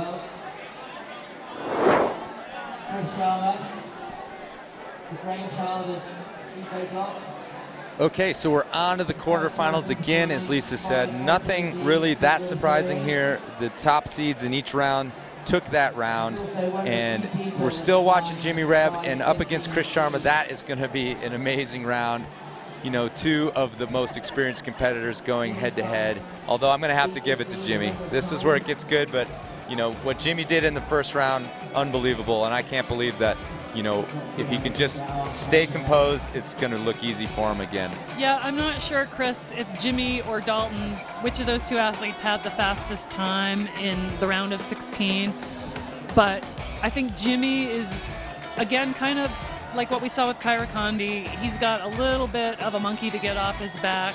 He wants to go all the way to the finals this year and get his crown back. I think he's going to push Chris to climb a little bit faster than Chris might care to climb in a quarterfinal round. Exactly, exactly. But you know, we watched Chris struggle a little bit on that climb, a lot actually, and we just saw Jimmy handily move up the wall. Handily, for sure. Looking at that crowd, people are having a great time, just letting that excitement simmer here in the quarterfinals. This is going to go fast. These rounds are going to go super, super fast. Definitely going to go super fast. If you're Dalton Bunker right now and you're going into your first time in this competition, going into the quarterfinal round, what are you thinking, Chris? Well, again, you know, experience. We got this new kid, this excited kid, going up against some experience. But I don't know. It looks like the kid's unflappable. So my money's still hanging there with Dalton Bunker D-Bunk. seems as calm, cool, and collected as an athlete can be for being on the big stage. His first time. Nothing seems to really get him too phased.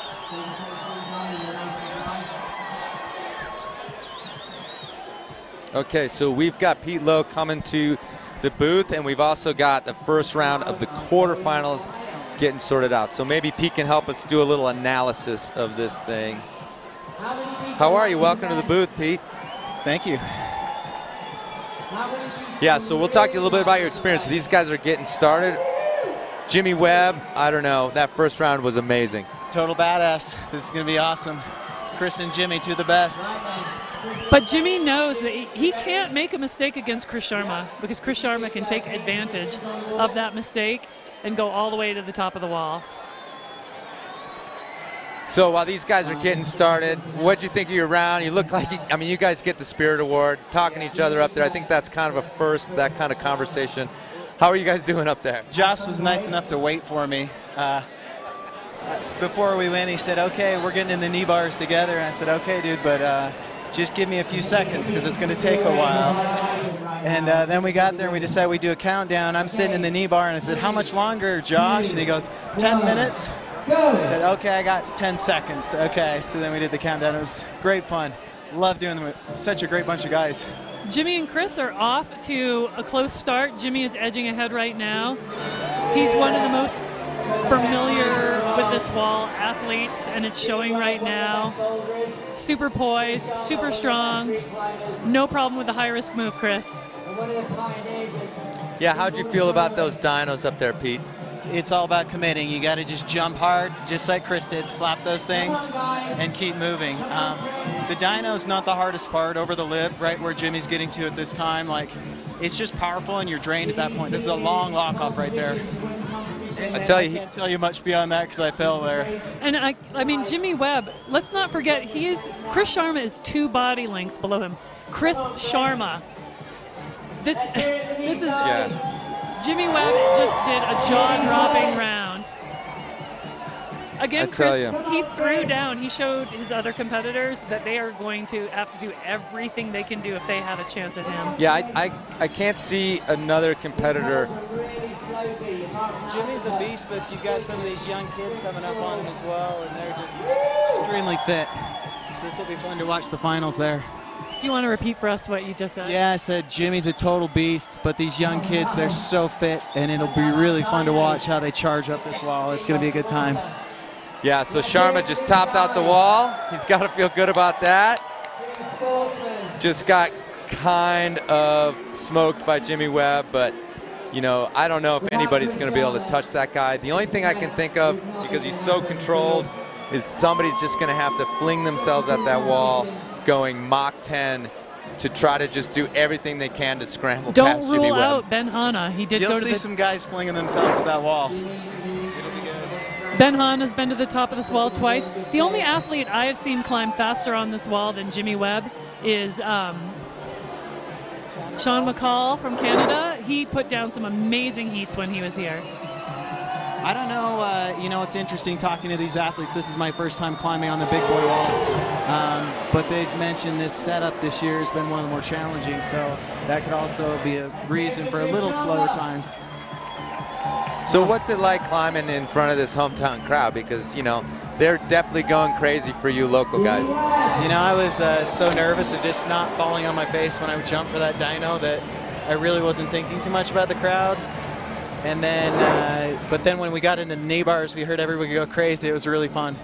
Really brought it just a, this event's really about just having a good time, being passionate and going for it. And I thought that's what Josh and our run kind of exemplified, so it was fun. You guys absolutely created one of the most memorable moments. And you know what? You kind of needed to do something really memorable after what we saw in that women's semifinal round, quarterfinal round. But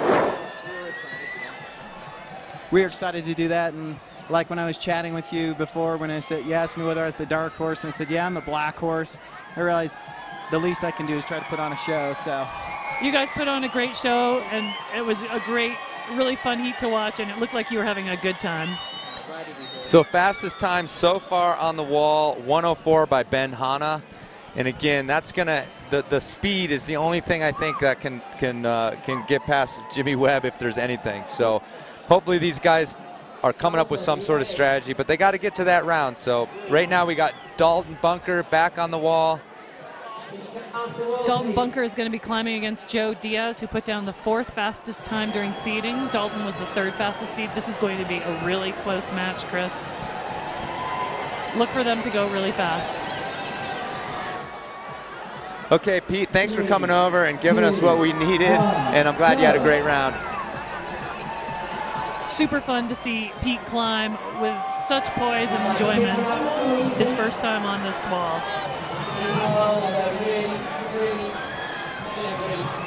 That's got to be messing with his head a little bit. And young Dalton Bunker, Chris's young favorite coming into this event, he is not looking fazed by anything. He's climbing nice and steady. He's got a little bit of an edge, but Joe is doing his best to catch up. Yeah, coming in there. So actually we got a new fastest time from Jimmy Webb in that last round, 56:07. Still not as fast as the ladies though, Chris. No, still not as smoking as the ladies' times. These guys are it is very close. Going up to the top. Come Dalton on. has more experience on this top. But Joe is not giving up. Good fall on these moves. Dalton is going to get it. Another photo finish from Dalton and Joe Diaz, like a second apart. We don't have to dispute this one, but it was close. We're just going to wait for the judges to confirm exactly who it was. That's about as close as you can get to not having a tie, Chris. Here we are at the photo finish. Again, those moves can fall off. It looks like Joe Diaz just beat him by didn't do it hand. in control. But you got to give Joe Diaz a lot of credit. He was behind by almost a body length coming into that vinyl head wall, and he was able to gain on Dalton Bunker. You know, like they always say in climbing, if I had 10 more feet, I could have won. Is that what they say? Actually, I think they say it in track and field. So local climber Dalton Bunker in the quarterfinal. So yeah, I mean, and he was a qualifier. He came in out of nowhere on, well, not quite out of nowhere, but well known. Out of Salt Lake. But still not an invitational, came in and qualified as a wild card, and now he's in the quarterfinals. He's got to feel amazing about that. He's got to feel amazing. He's going against Jimmy Webb. I don't want to hex him, Chris, but I do want to say that so far, our pregame picks have been doing quite well. My pregame favorite won the ladies event in one of the most exciting finishes we've ever seen, and so far your boy, Dalton Bunker, is on track. Yeah, that's 50-some years of climbing knowledge right there combined. That's how that's happening. Spectacles are off of Don't drop him. Diaz for this jump. He's got him in his hand. I don't know why he doesn't toss them. Might do something interesting, a front gainer, I don't know. We need to get some audio up on top of this wall on future comps so we can hear what these athletes are saying to each other. I'd love to know what Alex Puccio, I don't know, I think what are you saying to Alex Puccio? It's a private moment between two men. Oh, we're going to see a back flip. Oh my God.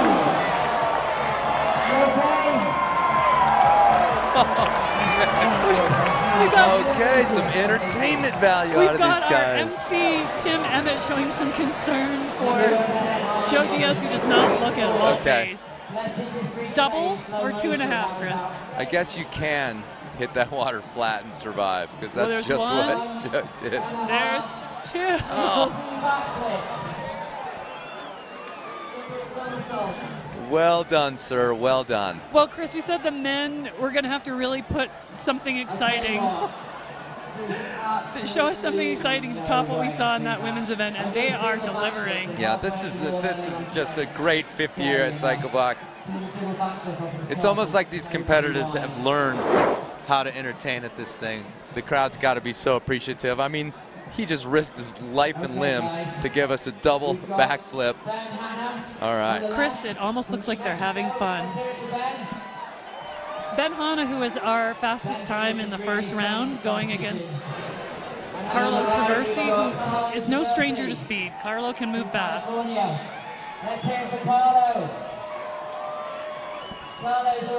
Just the classic double fist pump from Carlo. And Ben Hanna, he had to qualify for this event as well, but he is no dark horse. No. He's no wild card. He's experienced in this event. He's competed in it before and done quite well. And he moves very fast on this wall. He always looks super comfortable. The only athlete to top the wall twice yesterday. He'll be climbing on your left, Carlo on the right. Off to a fast start, Chris. Yeah, totally. Surprising. Carlo really spun right into that. He's keeping up. Little foot bobble. Got him slowed down there. But Ben Hanna is really turning on the heat here. He's super comfortable. Maybe he wants to beat Jimmy's time. He knows how fast Jimmy is. And he wants to send a message to Jimmy that he can climb fast as well. Really fast times. And Carlo is crushing as well. He's not that far behind No, he is Ben. not that far behind. Both of these athletes, if they make it to the top of the wall, are going to put up really, really fast times. Yeah. Maybe almost as fast as the women. Nope. Ben just put the hammer down.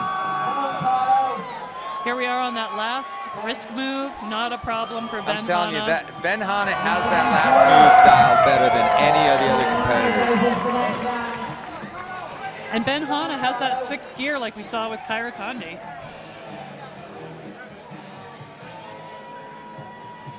I don't know what makes these youth climbers so fast, but I tell you, it's again, coming into this competition, it is something that you have to dial in.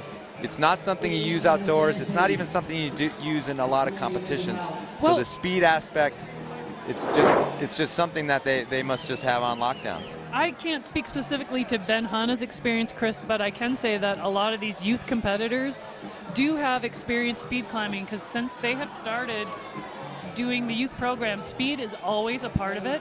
And that's going to come into play as we move towards Tokyo in 2020, because the athletes who compete in the Olympics when climbing is an exhibition sport will have to do a combination of speed, bouldering, and lead difficulty climbing, which is what all these young athletes have done coming up through the competitive circuit. Kids these days.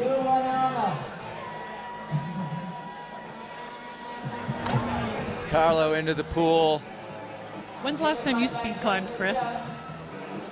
Say that again, Lisa. When's the last time you speed climbed, Chris? I don't, you know, there's times in the Black Canyon, Bing, you know, storms moving in, you got to put the hammer down, but nothing like this. What about when you were free climbing El Cap? Did you have to climb You mean the fast? free rider? The free rider. Did you have to No, go fast? we climbed it in 5 days. All right, you NormaCast fans, that's all for you. Josh Larson coming up, and Nathaniel Coleman, our #2 qualifier and last year's #2 Psicobloc Masters champion. Well, we've got the 7th seed Josh Larson against the 2nd seed Nathaniel Coleman.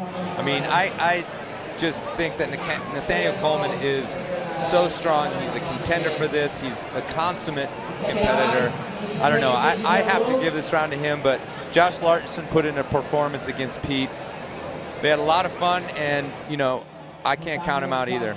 I think Nathaniel is very seasoned at competing in general, and on this wall, he's ready to go. He told me earlier that he was going to be using strategy as much as he could, but basically, you've got to really focus on this route. You can't let your attention slip from any body part, Chris. Everything has to be active at all times. All the male competitors told me that, you know, they thought that middle section after the dynos through the steepest part is a slow climbing section, even though Ben Hanna showed us that that's maybe not true for everybody. But they do have to concentrate. They do have to hit those holes just right. And the main thing is the feet, the footwork in there, where those toes go, where those heels go. It takes time, and everybody said that's a really hard section of the wall. Neither athlete having any difficulty with this high-risk move. They're both still on the wall. And they're a lot closer than I was expecting, Chris, but I think Nathaniel's going to turn it on. But Josh is definitely pushing him. That 315 power really helping him to get up this wall. Come on, Josh.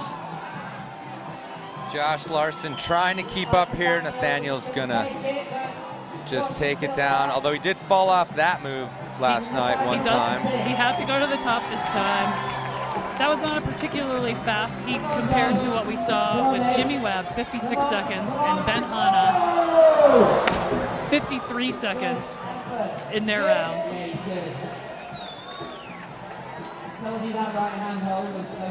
If we see Jimmy Webb and Ben Hanna in the final round, we are going to see a lightning fast round, Chris. Yeah, so we'll say it again here. So Jimmy Webb's time in the quarterfinals was 56.07. Ben Hanna's 53.71. So although, you know, I kind of have a feeling that maybe Jimmy Webb has some reserves in there he hasn't even shown us yet.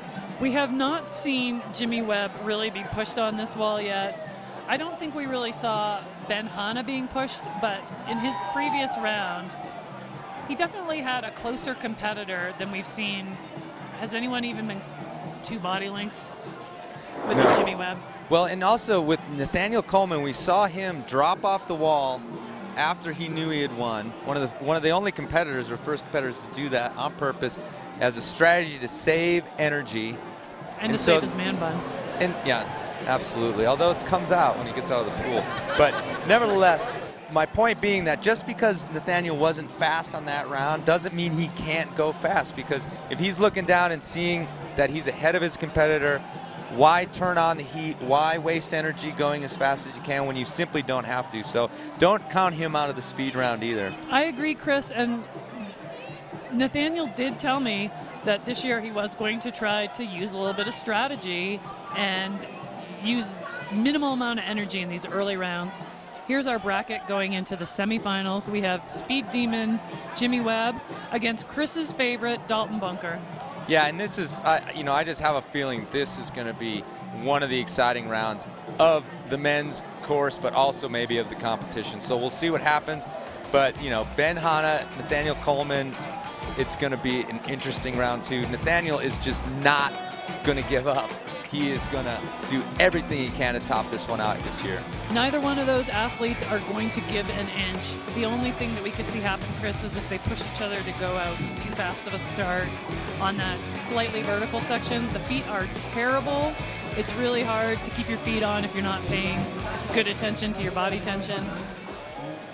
So we don't want to see anyone making a mistake by going out too quickly.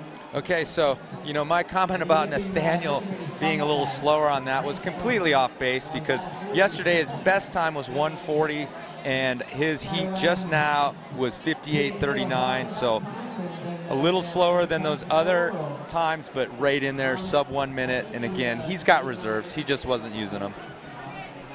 We're going to go to Tim that was at the pool now with Nathaniel Coleman.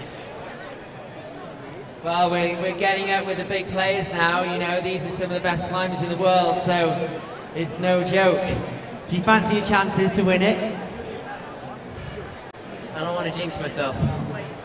Hey, good call. Hey, well, best of luck, man. You're looking really strong. I think you do well.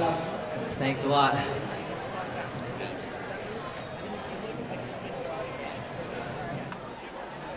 Okay, so let's talk about this next bracket. We're back here poolside.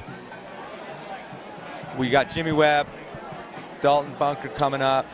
I don't think we had any surprises in that round, except possibly Dalton Bunker. He did seed well, but he's got to be a surprise, making it all the way to the semifinals of this event. And again, climbing for 3 days, because he wasn't an invitational, so he had the extra day coming in to prove that he could climb with the big dogs on the first day, second day seeding, and now he's on third day. While some of these invitational climbers, they only had to climb yesterday. He's definitely showing that he's got what it takes to compete with these athletes. And I think we're going to see really fast times out of both of these semifinal heats. Jimmy Webb. Jimmy, you're making it a little too easy. How's it going? It may not look easy, but I'm pretty pumped. That's why I'm climbing so fast, is to beat the pump. So, I mean, you're mainly a boulderer. Do you find that the moves on this are quite easy? Is it mainly the endurance that's the toughest part?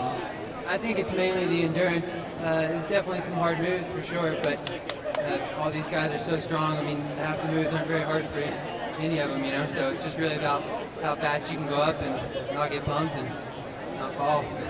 What's the toughest part of the route for you? I don't know. I would say maybe the top, because it's when you kind of start to get pretty tired, and then that last slope is actually quite bad. So when you're kind of a bit juiced, when you hit that hold, you're kind of screaming. Yeah, I know that slope, bro. I've hung it. It's not very good. No. Hey, well, good luck, man. I hope you do really well. Thanks, man. Cheers. Yeah. Nice one. So Lisa, you know, we haven't really talked at all about your above water climbing experience, and you were also on this wall this weekend. So tell us about what your feelings are about climbing above water. Chris, I love climbing above water. I think it's one of the most fun things that you can do in climbing. You have to be a little bit more dog than cat to love falling into the water and getting wet. But it's super freeing to be able to climb and not worry so much about falling into the water. It's very soft fall usually. I made it about a third of the way up this wall yesterday, so I can't say I've had that experience of falling from 55 feet. I can't imagine how terrifying that would be. But it was really fun climbing on this wall yesterday. The falls weren't bad. The holds felt amazing. Hopefully you try tomorrow.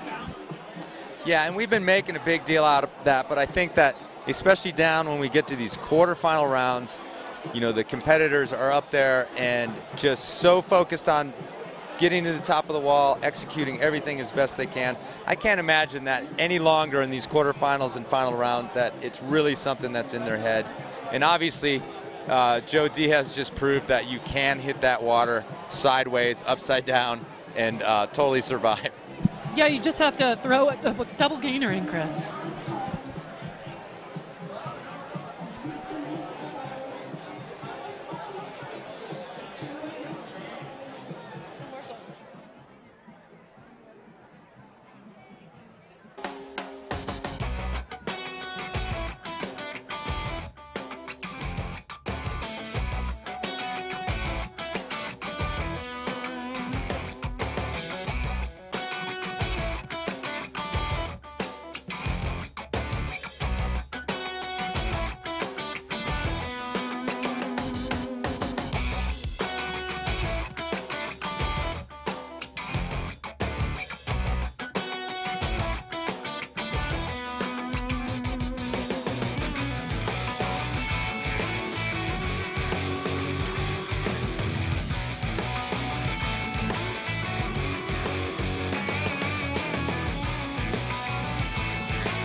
I'm Lisa Hathaway, sitting here live poolside at the 2017 Psicobloc Masters Deepwater Solar Competition with Chris Kalous, the Enormo cast. Chris Kalous, here we are at the Utah Olympic Park seeing some incredible sports action tonight.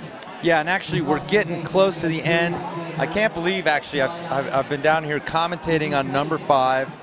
I sat in the stands for the very first one, and you know, like I said earlier, I've been climbing a long time. I thought I'd seen everything in that first year. We were up there throwing some money down on some brackets we'd come up with, having an amazing time, and I just couldn't believe, like I said, how much they'd brought to this competition climbing, how exciting they'd made it with this event. And you know, frankly, Daniel Woods owes me $5 because, you know, he was my guy to the end and didn't quite make it, but an incredible event, and I'm so honored and excited to be here, and I'm having a great time with you, Lisa Hathaway. I'm having a great time with you, Chris Kalous. We have seen so much exciting sports action tonight. The 3 hours we've been here is flying by. We were both worried about getting butt cramps. My butt's doing okay. How is your butt doing? Doing great. Actually, they've raised me up to be as tall as you are, so that's pretty cool. We're going behind the scene a little bit. So anyway, let's go back to this giddy first round. We've lucked out. We saw the women's round. So cool. We had the photo finish. We had everything, all the excitement in that round, and the men's round is definitely stacking up to look about the same. I'm hoping this round, Chris, that we can see these athletes put down some times that were almost as fast as Kyra Condi and Alex Puccio put down on this wall earlier in the women's competition. It would be a surprise to no one if we see a final with Jimmy Webb and Ben Hanna. Again, also the 2 fastest times on the wall. That would be the obvious choice, but I tell you, none of these guys can be counted out. Nathaniel Coleman, just a vicious competitor. He wants this so bad. You can see in his eyes when he's walking around backstage in the athletes lounge. And of course, you know, I don't know what Dalton Bunker has in the gas tank, but I'm still with them. I'm still rooting for that kid. We're about to find out what Dalton has in the gas tank, his first time on the big show here at the Psicobloc Masters Comp. We are basing our predictions, Chris, on the time so far of Ben Hanna and Jimmy Webb, but Nathaniel Coleman has not been pushed at all yet. He's got to be the freshest of all these athletes, and he definitely has 6 gear, as does Ben Hanna, as does Jimmy Webb. Nathaniel Coleman on the left, Debunk on the right. These two came through the Momentum climbing team together. They've known each other for a long time. They've competed together and with each other and climbed together. No strangers to one another. It would be super fun to see them in a final. Totally. Can you imagine what would happen in this Eccles complex if we had 2 hometown boys in that final? Joe Diaz, no worse for wear in the hot tub after hitting the pool sideways, giving us an amazing double backflip almost. I'm sure we're going to start seeing some rumpusing in the rumpus room over there in the athlete village. Yeah, there's, you know, it's a disappointment to fall off this wall and be eliminated, but then it's time to party back there. You know, a lot of these competitors go straight to the hot tub, start hanging out, laughing. The relief is there. You know, no more of that competitive tension, and you know, it just turns into kind of a good time back there in the athlete lounge. They'll definitely be having a good time. This is the only event these athletes do that is a single elimination event. It's very unique to climbing to have a competition where you go head to head with another athlete on the exact same route, and at the end of that time, one person moves on and one person does not. Even in speed climbing, they're going to base their proceeding through the rounds on their times. I'm not quite as experienced as you are, Lisa. Is it normal in competition climbing to have a hot tub in the athlete lounge?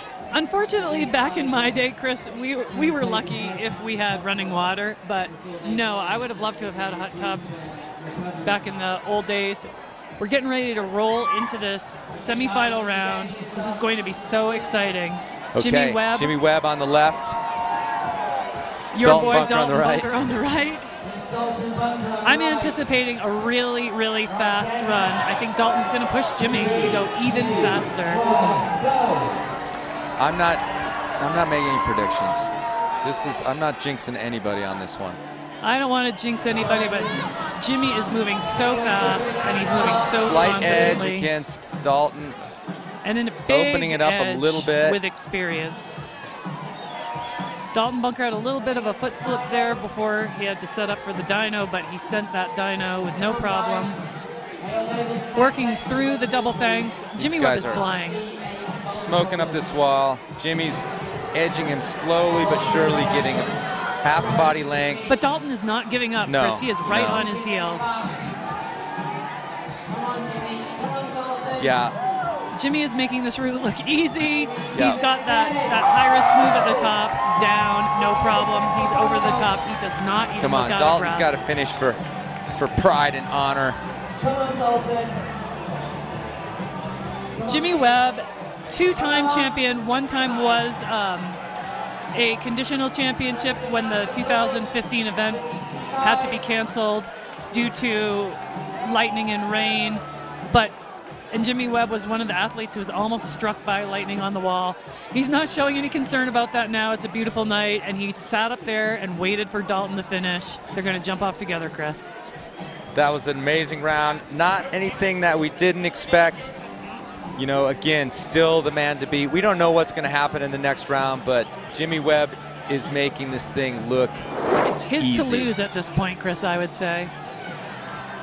Dalton Bunker, though, he kept on Jimmy's heel the entire time. He lost a little bit of ground on the final head wall.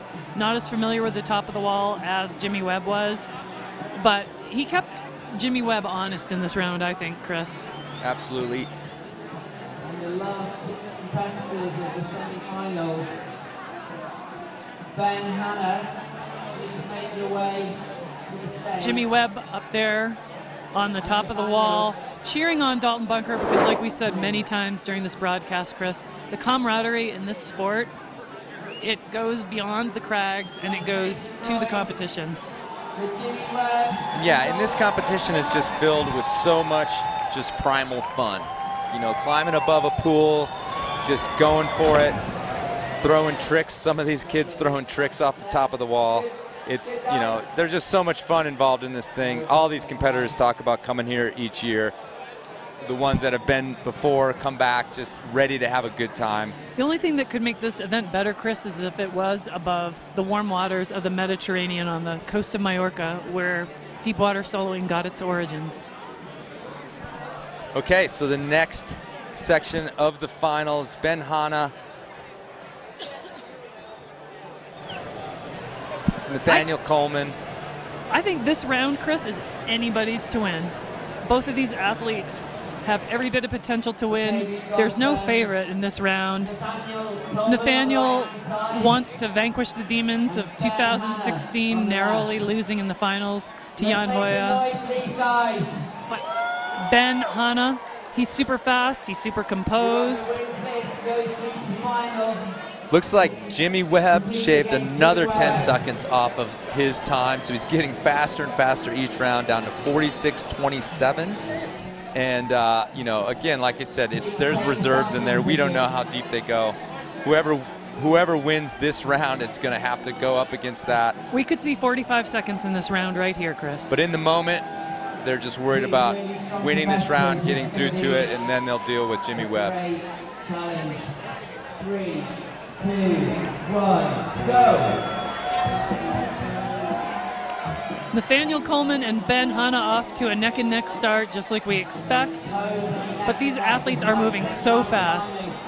There's just like a half a second. Oh, Nathaniel Coleman just had a little bit of a problem with his sequence there, a rare problem for Nathaniel. He's really going to have to dig in if he wants to catch up to Ben. He's trying to catch up.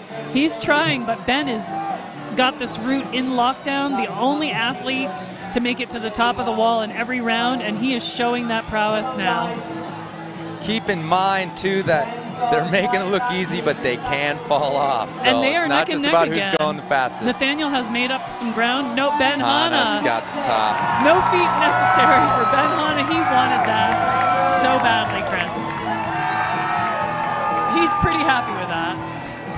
Yeah, he just got faster and faster and faster as he went up that wall. Feet starting to cut. So confident on the final head wall on that route. He's definitely sending a message to Jimmy Webb, too, that he can climb fast and that this is going to be quite a race in the final round. Okay, so we're waiting for the time on Hanna to come down. I don't know if it's going to match Jimmy, but it's got to be close. I think it's going to be super close, Chris, because Nathaniel was pushing him the whole way. It was only when Nathaniel... Oh my God, really? We just got the number down here, 41.99, almost a sub 40. Well, 5 Chris, seconds less than Jimmy. We could see 45 seconds in this round, and we saw 41 seconds. Jimmy's is 46:27. Incredible. So Ben's 5 seconds faster than Jimmy Webb. Well, if a lightning storm came in right now, Ben Hanna would be our winner, but Ben Hanna does not have that luxury, Chris. He's got one more round to go against returning champion Jimmy Webb. Lisa Hathaway, I think Ben Hanna is the lightning storm. Ben Hanna is the lightning storm on the Masters wall. Yeah, look, at the beginning of this, you know, from the gates, we saw Jimmy Webb handily destroy this route, make it look easy. There's Jimmy standing there confidently backstage. But, you know, and I was worried. I was honestly worried that this was just going to be some sort of blowout with Jimmy Webb just waltzing into the finals. But I'm confident now we've got a great one heck of a final round. Absolutely, Chris.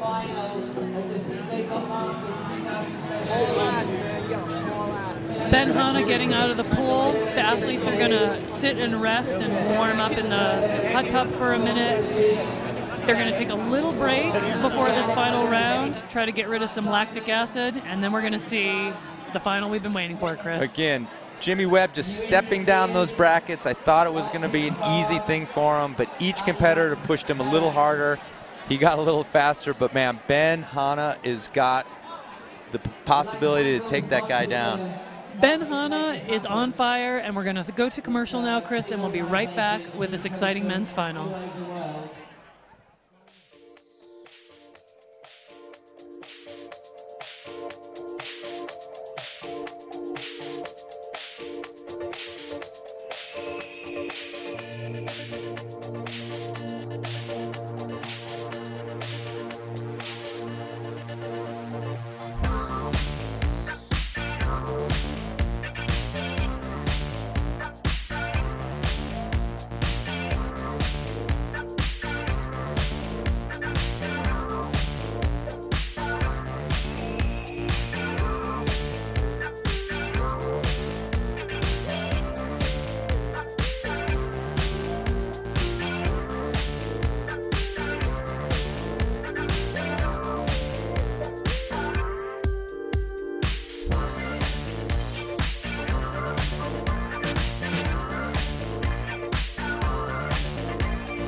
Barbara Zangrel, never heard of her. She did Pure Vita back in 2008, which at the time was the hardest boulder problem ever done by a woman. Boulder! Pebble wrestling! She was the best female boulderer. I mean, then she got injured and she had to... Had to what? Quit climbing? She had to reinvent herself. She started roping up and crushing just as hard as the boys. I'm sure. Have you ever heard of the Alpine Trilogy? Of course I have. She was the first woman to do all 3 routes. I mean, picture it. Scary, run out, 514 sport climbing in the Alps. Sport climber! Dude, the next year she did 514 on gear. We all know you're not a real tri climber until you get on El Cap. Just look at Andra. He was nothing until he did the double. Hello, the Zodiac 513D on El Cap. Why are we not hearing other climbers talk about Babsy? Babsy is one of the strongest climbers in the world. Like, she is literally the ultimate dark horse.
Okay, so we're back at the Psicobloc Masters waiting for the final round in the men's bracket. Jimmy Webb against Ben Hanna, and we've got Mike Call here again, media director, one of the head honchos here at Psicobloc. You got any predictions for this last round? It's tough. Ben came up out of nowhere, and people that know who Ben is know he's really good and he's capable of this, but you know, to come up against the kingpins of this wall like Nathaniel or Jimmy, it's cool to watch him step up and just drop the hammer like that. So, you know, his last time in the last heat was 41 seconds. Jimmy's best time in the last heat was 46 seconds. So if you were to just do the math, you'd think that Ben's got it. But I kind of have this feeling that Jimmy's got another gear he can drop into. I think he's sleeping a little bit, and I think he's going to open it up on the next round. Yeah, I can't say that I disagree with you on that. It feels like, yeah, I haven't seen him really go for it up there, and that's probably what we're going to see happen. Yep. But yeah, either way, we've got another great final. We had an amazing end to the women's bracket. You got to be psyched on this great competition you put up this year, and we're almost to the end. Yeah, it's been amazing. The women's round is incredible. The showmanship that everybody's had this year flips off the top. I mean, I'm just glad that guy's okay. You know, totally. I mean, I thought the worst case scenario. You know, but you know, I just wanted to just one more time. I know if you weren't paying attention earlier, or if you weren't watching the stream earlier. I have a really good friend. All of us here in Salt Lake have a really good friend named Dave Bell who could really use a hand right now. And I'm just going to have a graphic put up on the screen. My buddy Dave Bell is suffering from cancer. He really needs everybody's support. If you could go to his GoFundMe site, give him a donation. It really helps his family. He's got 3 kids at home, and he really needs some help just getting through this hard time. This is one of my oldest friends. Everybody here in Salt Lake loves this guy. He started Pusher. He started the front climbing gym. You know, he's just a visionary. He's put up First Ascents in Little Cottonwood, American Fork, all kinds of places. But mostly he's a friend of mine. He's a member of the tribe. And if anybody out there can help out, please do. Check it out, and I'll take it back to the comp. I really appreciate your time. Yeah, and remember, this is a community. We take care of each other in just a little bit from a lot of people, which is how the internet works. It's how things can come together on there. A little bit from a lot of people. You don't have to drop a bunch, but it will add up, and his family, you know, will really appreciate it. Yeah, makes a big difference. But yeah, I hope he's got a computer open and he's actually watching this. He loves climbing more than anybody. So we'll start showing him a good final round. Awesome. Thanks, Mike. And thanks again for a great competition this year. All right. Thank you. Okay, so we are back. We're waiting for the final round of the men's competition. We're going to see what kind of crazy round we get. I just can't believe, you know, it can top what we saw in the women's round. You know, so much drama over there, but you know, who knows? Who knows what we're going to get? Ben Hanna climbing like a fiend up there, you know, putting down these times. What do we got for times? Did you figure that out, Lisa? We had Ben Hanna putting down 41 seconds, Chris, surpassing my goal of 45 seconds in that round. Jimmy Webb, 46 seconds. But like we said, Jimmy Webb has not really been pushed to go into that extra gear just yet. Yeah, I don't think he has. We may be wrong about that, but I don't know. He looked so controlled and calm. It's like he hasn't gotten desperate up there for a second. Look at him back. There he is backstage by the pole. He does not look like he is about to compete in the final of one of the biggest climbing competitions on American soil. That guy looks calm, cool, confident. And you know, Chris, he almost got hit by lightning one time on this wall, but I think he is the lightning on this wall. Here's our graphic. You can see how we went from the quarterfinals down to this final matchup between Jimmy Webb and Ben Hanna. And again, Hanna. Jimmy Webb marching down from that first seed. You can see he just popped down each time in each of these finals to get to this last round against Ben Hanna. And again, Ben Hanna showing he deserves to be here in this final. He totally deserves to be here. Totally deserves to be here. And there they are, talking together, talking about their hands, probably talking about what the texture of the holds feels like. If they're getting a little bit of, you can get some flesh wounds when you're climbing on plastic holds. And I'm sure at this point, these guys are looking at their 6th trip up the wall. Their hands are probably starting to feel a little bit raw, but they do not look like 2 athletes about to go head-to-head in the final of this event. They look like 2 guys hanging out at the crag. Or hanging out in the hot tub. Jimmy's the old guard expert here, which is kind of funny to say because he's like a rockin' 28 years old or something like that. Hanna, the young gun. climbing super strong. Neither one of them looks worried for this. I think they're just really stoked to put on a great show. Yeah, and you know, watching Jimmy Webb climb this route and actually watching all these competitors climb this route, after a while it just does start to look easy. You know, it belies the fact that, honestly, in my lifetime, these two routes could have been the two hardest routes in the country, maybe even the world. Not that long ago, 15, 20 years ago, these were contenders. And, you know, climbing has come so far. These competitors are so strong. Young kids so strong, Jimmy Webb so strong that they're just eating this route up like it looks like it's 5'10". They definitely are making it look easy, and it is nothing like easy to get to the top of this wall. Chris, if I was put on the line, Ben Hanna is climbing incredibly well, but you know, what did I say before the event, Chris? Yeah. I called it for Jimmy Webb. She actually claimed that Jimmy Webb was the wind beneath her wings, is I think what she actually said. So, yeah, that's how serious we've gotten about this. But you know, I'd love to make this a sporting event and take Ben Hanna against your Jimmy Webb, but I just don't know if that's good money in my world. I think he has a chance. You know, maybe he too has not quite reached his limit of how fast he can go. He absolutely has a chance. I think your good money, Chris, could go on Ben Hanna. And right now, I'm going to say I'll put $5 on Jimmy Webb if you put $5 on Ben Hanna. It's done. I just got some word that some of the other productions are looking at Ben Hanna, so I'm taking that bet, and we'll see how it goes. I'm going to see your 5 and raise you 10, Chris. Well, wait a second. We just started with 5 against 5. I know, but I saw your 5 and raised you 10. Because I really, really think that we have not seen 6 gear from Jimmy Webb tonight. He has not been pushed. I think he showed us he has speed, but Ben Hanna had to climb fast to beat Nathaniel. That's true.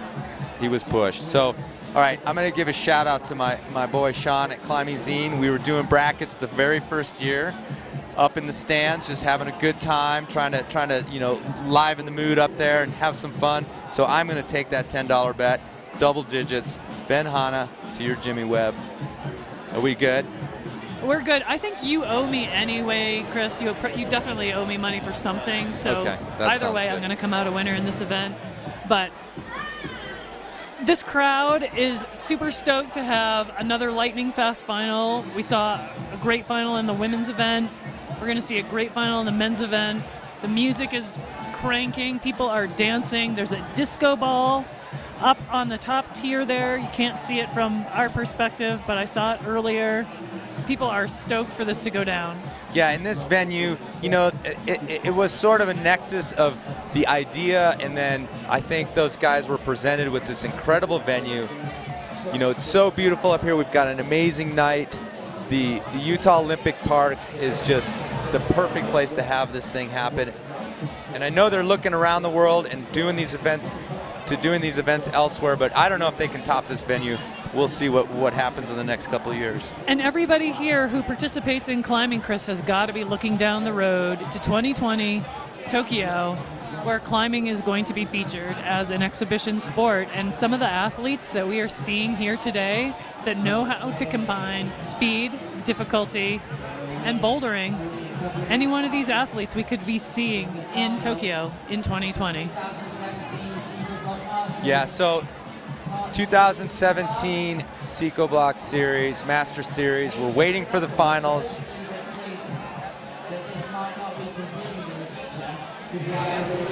One question that's been burning on my mind, Chris, is this is our last time at the Olympic Park. And the Outdoor Retailer Trade Show, which has gone hand in hand, this competition has gone hand in hand with the Outdoor Retailer Trade Show. It's moving to Denver next year. What do you think is going to be the history of this event? Well, it's not going away. You know, they're going to keep trying to do these. They're going to expand these things. You know, again, it's just like they put so much, you know, added extra bonus excitement, rock and roll into competitive climbing. You know, I just can't imagine that other parts of this country, other parts of the world don't want these events. I mean, I think it has a bright future. It's just so exciting. And the truth is it's an event that even non-climbers can really connect with. Sometimes, you know, you know, heavy bouldering events or competition events can be a little bit hard to penetrate, but you want to look up at this wall, you watch somebody hit the water, I mean, that just makes sense. It's going to hurt to see this athlete leave Utah, but we're going to see this last heat of this event as it stands in Utah. It's going to be a blazing fast heat between Ben Hanna and returning champion Jimmy Webb. I can't wait for this to get going, Chris. Yeah, Ben Hanna is psyched. He's warming up those hands. He's, you know, like Alex Puccio did earlier in the round, he's got chalk all the way up his arm. And then we've got Jimmy Webb just looking so composed. He's just ready to fly. He's like, let's do this. I've been ready. I was born ready. I'm Jimmy Webb. I think, you know, there's two different styles here. Ben Hanna just jumping around, laughing, smiling, and then we've got, you know, laser focus over there with Jimmy Webb. He's not messing around. The crowd is going wild, and we're going to sit back. Here's what we've just been waiting for in the men's final round. A collective breath holding right now before they start. 2, 1, go! Very, very close. Ben Hanna's slight lead at the moment. But no surprise, this is a lightning fast start. Both of these athletes are flying up the wall. Oh, this is unreal. Jimmy is this looking is a little unreal. more I'm measured, feeling but nice. they The are- double dyno together. I don't know. They are neck and neck. Oh, Jimmy is a little bit pulled ahead right now. And they're On climbing the tongue so move. fast. Ben skipped a move. Oh my God, Ben Hanna is off the wall. Jimmy Webb just gave us the shake of victory. He is so excited. Oh man, you know, Ben He's Hanna taking- just had to go so hard. He was taking chances, skipping holds. He knew he had to put something new into his repartee, and he just could not do it. And Jimmy Webb taking his time, enjoying the final moves on this beautiful head wall here at the Utah Olympic Park. He is once again our champion, our only 3-time champion, Jimmy Webb. Yeah, and Ben Hanna, like I said, he knew he had to go hard, harder than he had, taking chances, throwing his weight around. This is where Jimmy really, And he just couldn't control that swing when he dynoed to that hold, and that's a terrible hold. this is where Jimmy really started turning it on. He's much more relaxed than Ben during that section. Ben might have gotten ahead of himself a little bit, Chris. He actually, I think when he came off, he like grabbed his head in frustration as he was flying through the air. But he knew he had to go fast. We're about to see Jimmy Webb. Oh, and he top the does it with wall. style. He hits the lip of the And wall the with fist style bump and a of- fist bump. Fist bump of victory. He obviously came here to win. He and Kyra Condi both had demons to vanquish, and boy, Chris, did they vanquish those demons. Swimming out of the pool, he's not going to opt for the toe back to the side of the pool. He's probably got a lot of energy right now. Nice stroke, actually, Jimmy Webb. He did have a good stroke. We commented earlier that he looked like he could have been a swimmer in a previous life, but that was a phenomenal final. Getting a kiss, victory kiss back there. Chris, I gotta say, I called it. You did call it, and I will be handing you the $10 in a ceremony later tonight on top of that ski lift about 2:30 in the morning. And then we're gonna ski down the ski lift, and we're gonna fall in the water. It was hard to bet against Jimmy Webb, Chris, but I it was know. also hard to bet against Ben Hanna. Maybe the fact that he had to climb 3 days consecutively played a slight role in that. Okay, so we're going to go ahead and throw it poolside to Tim Emmett. It's my favorite competition. Hands down. Everywhere. Is it really? That's so cool. I love it. I love it. It's so much fun. What do you like? I mean, why? It's a really friendly environment. Everyone's just having a great time. It's not very stressful competition-wise. Like, of course, the fall is stressful, but everyone's just here to have a good time. And the head-on-head is awesome. The pure adrenaline, just climbing a 50-foot wall with no cliffs, and you're like over the water. I don't know. It's great. Just a lot of adrenaline, a lot of fun. You guys definitely look like you're having a lot of fun. That's awesome. Nice one, Ben. Well done, mate. Sweet. Now then, where's Mr. Webb? Okay, so we've got the winner poolside. We're going to go to an awards ceremony soon here. Chris, that was as exciting of a men's final as we could hope for. I'm sorry for Ben Hanna that he had a little foot slip. He might have got a little ahead of himself, but he pushed Jimmy Webb to go into the high gear of his soul and run like an antelope out of control. For a minute he did have to push him, but then I think, you know, when he came off the wall, then we just downshifted back to Jimmy Webb style and finished it in style with a little bit of a flourish to grab the lip, a fist bump to the crowd. The guy's stoked. But I tell you, Ben Hanna has got nothing to be embarrassed about. That was an amazing round. He also just stepped right through all the rounds, getting faster and faster times. And, you know, when he's back here again next year or wherever this thing is going to happen, you know, he's the guy to watch. He's absolutely a guy to watch in the future of this event, and he did put down by far the fastest time of the night, climbing this wall in 41 seconds. Maybe he went a little too fast, but he had Nathaniel Coleman that he had to climb against, and Nathaniel Coleman, finalist last year, he knew he couldn't risk a tactical race against Nathaniel Coleman. He had to really put it down. Might have been a little bit tired. It's hard to say. I mean, these athletes are all so well trained. I don't think they feel the fatigue as much as we think they feel the fatigue, because I know I'd be fatigued.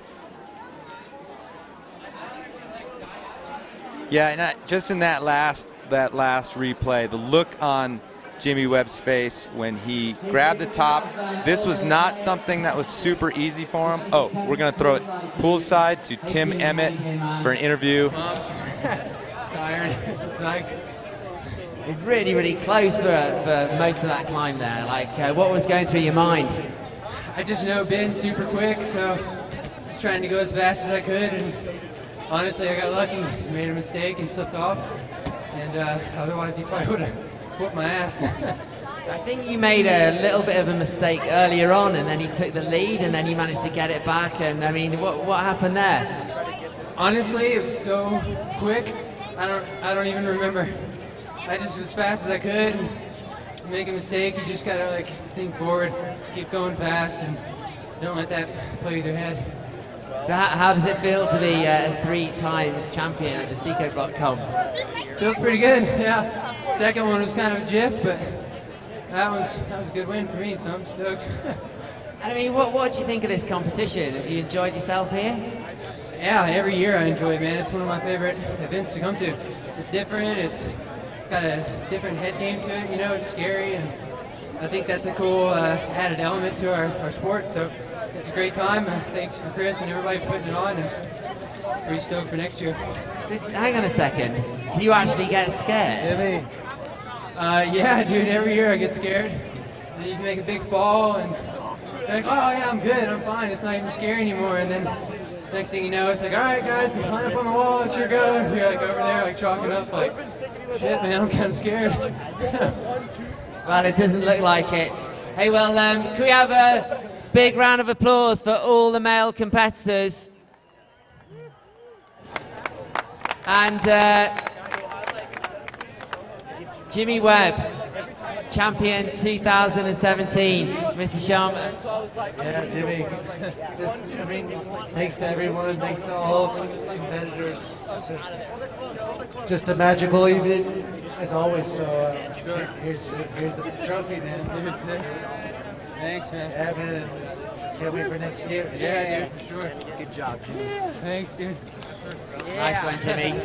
Cool, man. Cheers, yeah. That was awesome, man. Thanks, dude. Hey, well, thanks for everyone for coming. Thanks for all the sponsors to help make it happen. Thanks to this guy, Mr. Sharma, for coming up with the idea. Wouldn't be here without him. And thanks to all the competitors for putting on such a good show. It's been sensational. So, yeah, good times and good night to you all. Cheers. See you next year.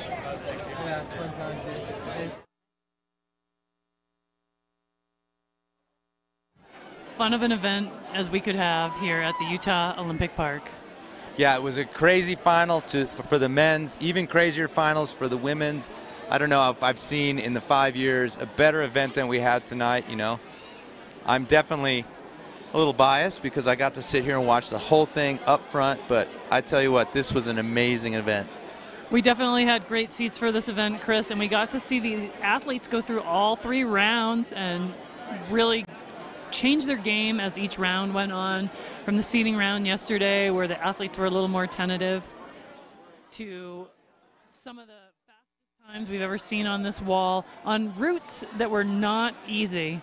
There we see Kyra Condi, women's champion, narrowly edging out Michaela Kirsch for her first championship on the Psicobloc Masters competition. So jazzed when she was here in the booth. She couldn't sit still. It was an amazing thing to watch. This young competitor just go nuts. I was worried we were going to have to give her an injection of some sort. And here we have Jimmy Webb and Ben Hanna going neck and neck for most of the route until Ben had an unfortunate foot slip, caused him to fall off the wall, gave Jimmy Webb an easy cruise to the top. He got to relax, have fun. He is super stoked. And here is Jimmy with his Psicobloc Masters trophy back in his hands again. Jimmy Webb is our only repeat winner of this event, and that's pretty exciting for him.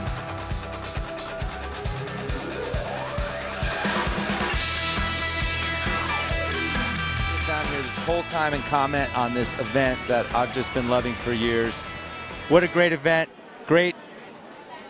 The Olympic Park, amazing venue. Thanks so much. The Olympic Park, an amazing venue, and thank you to all of our competitors and to the sponsors of this event, Mountain Hardware, Cliff Bar, Prana, a bunch of others.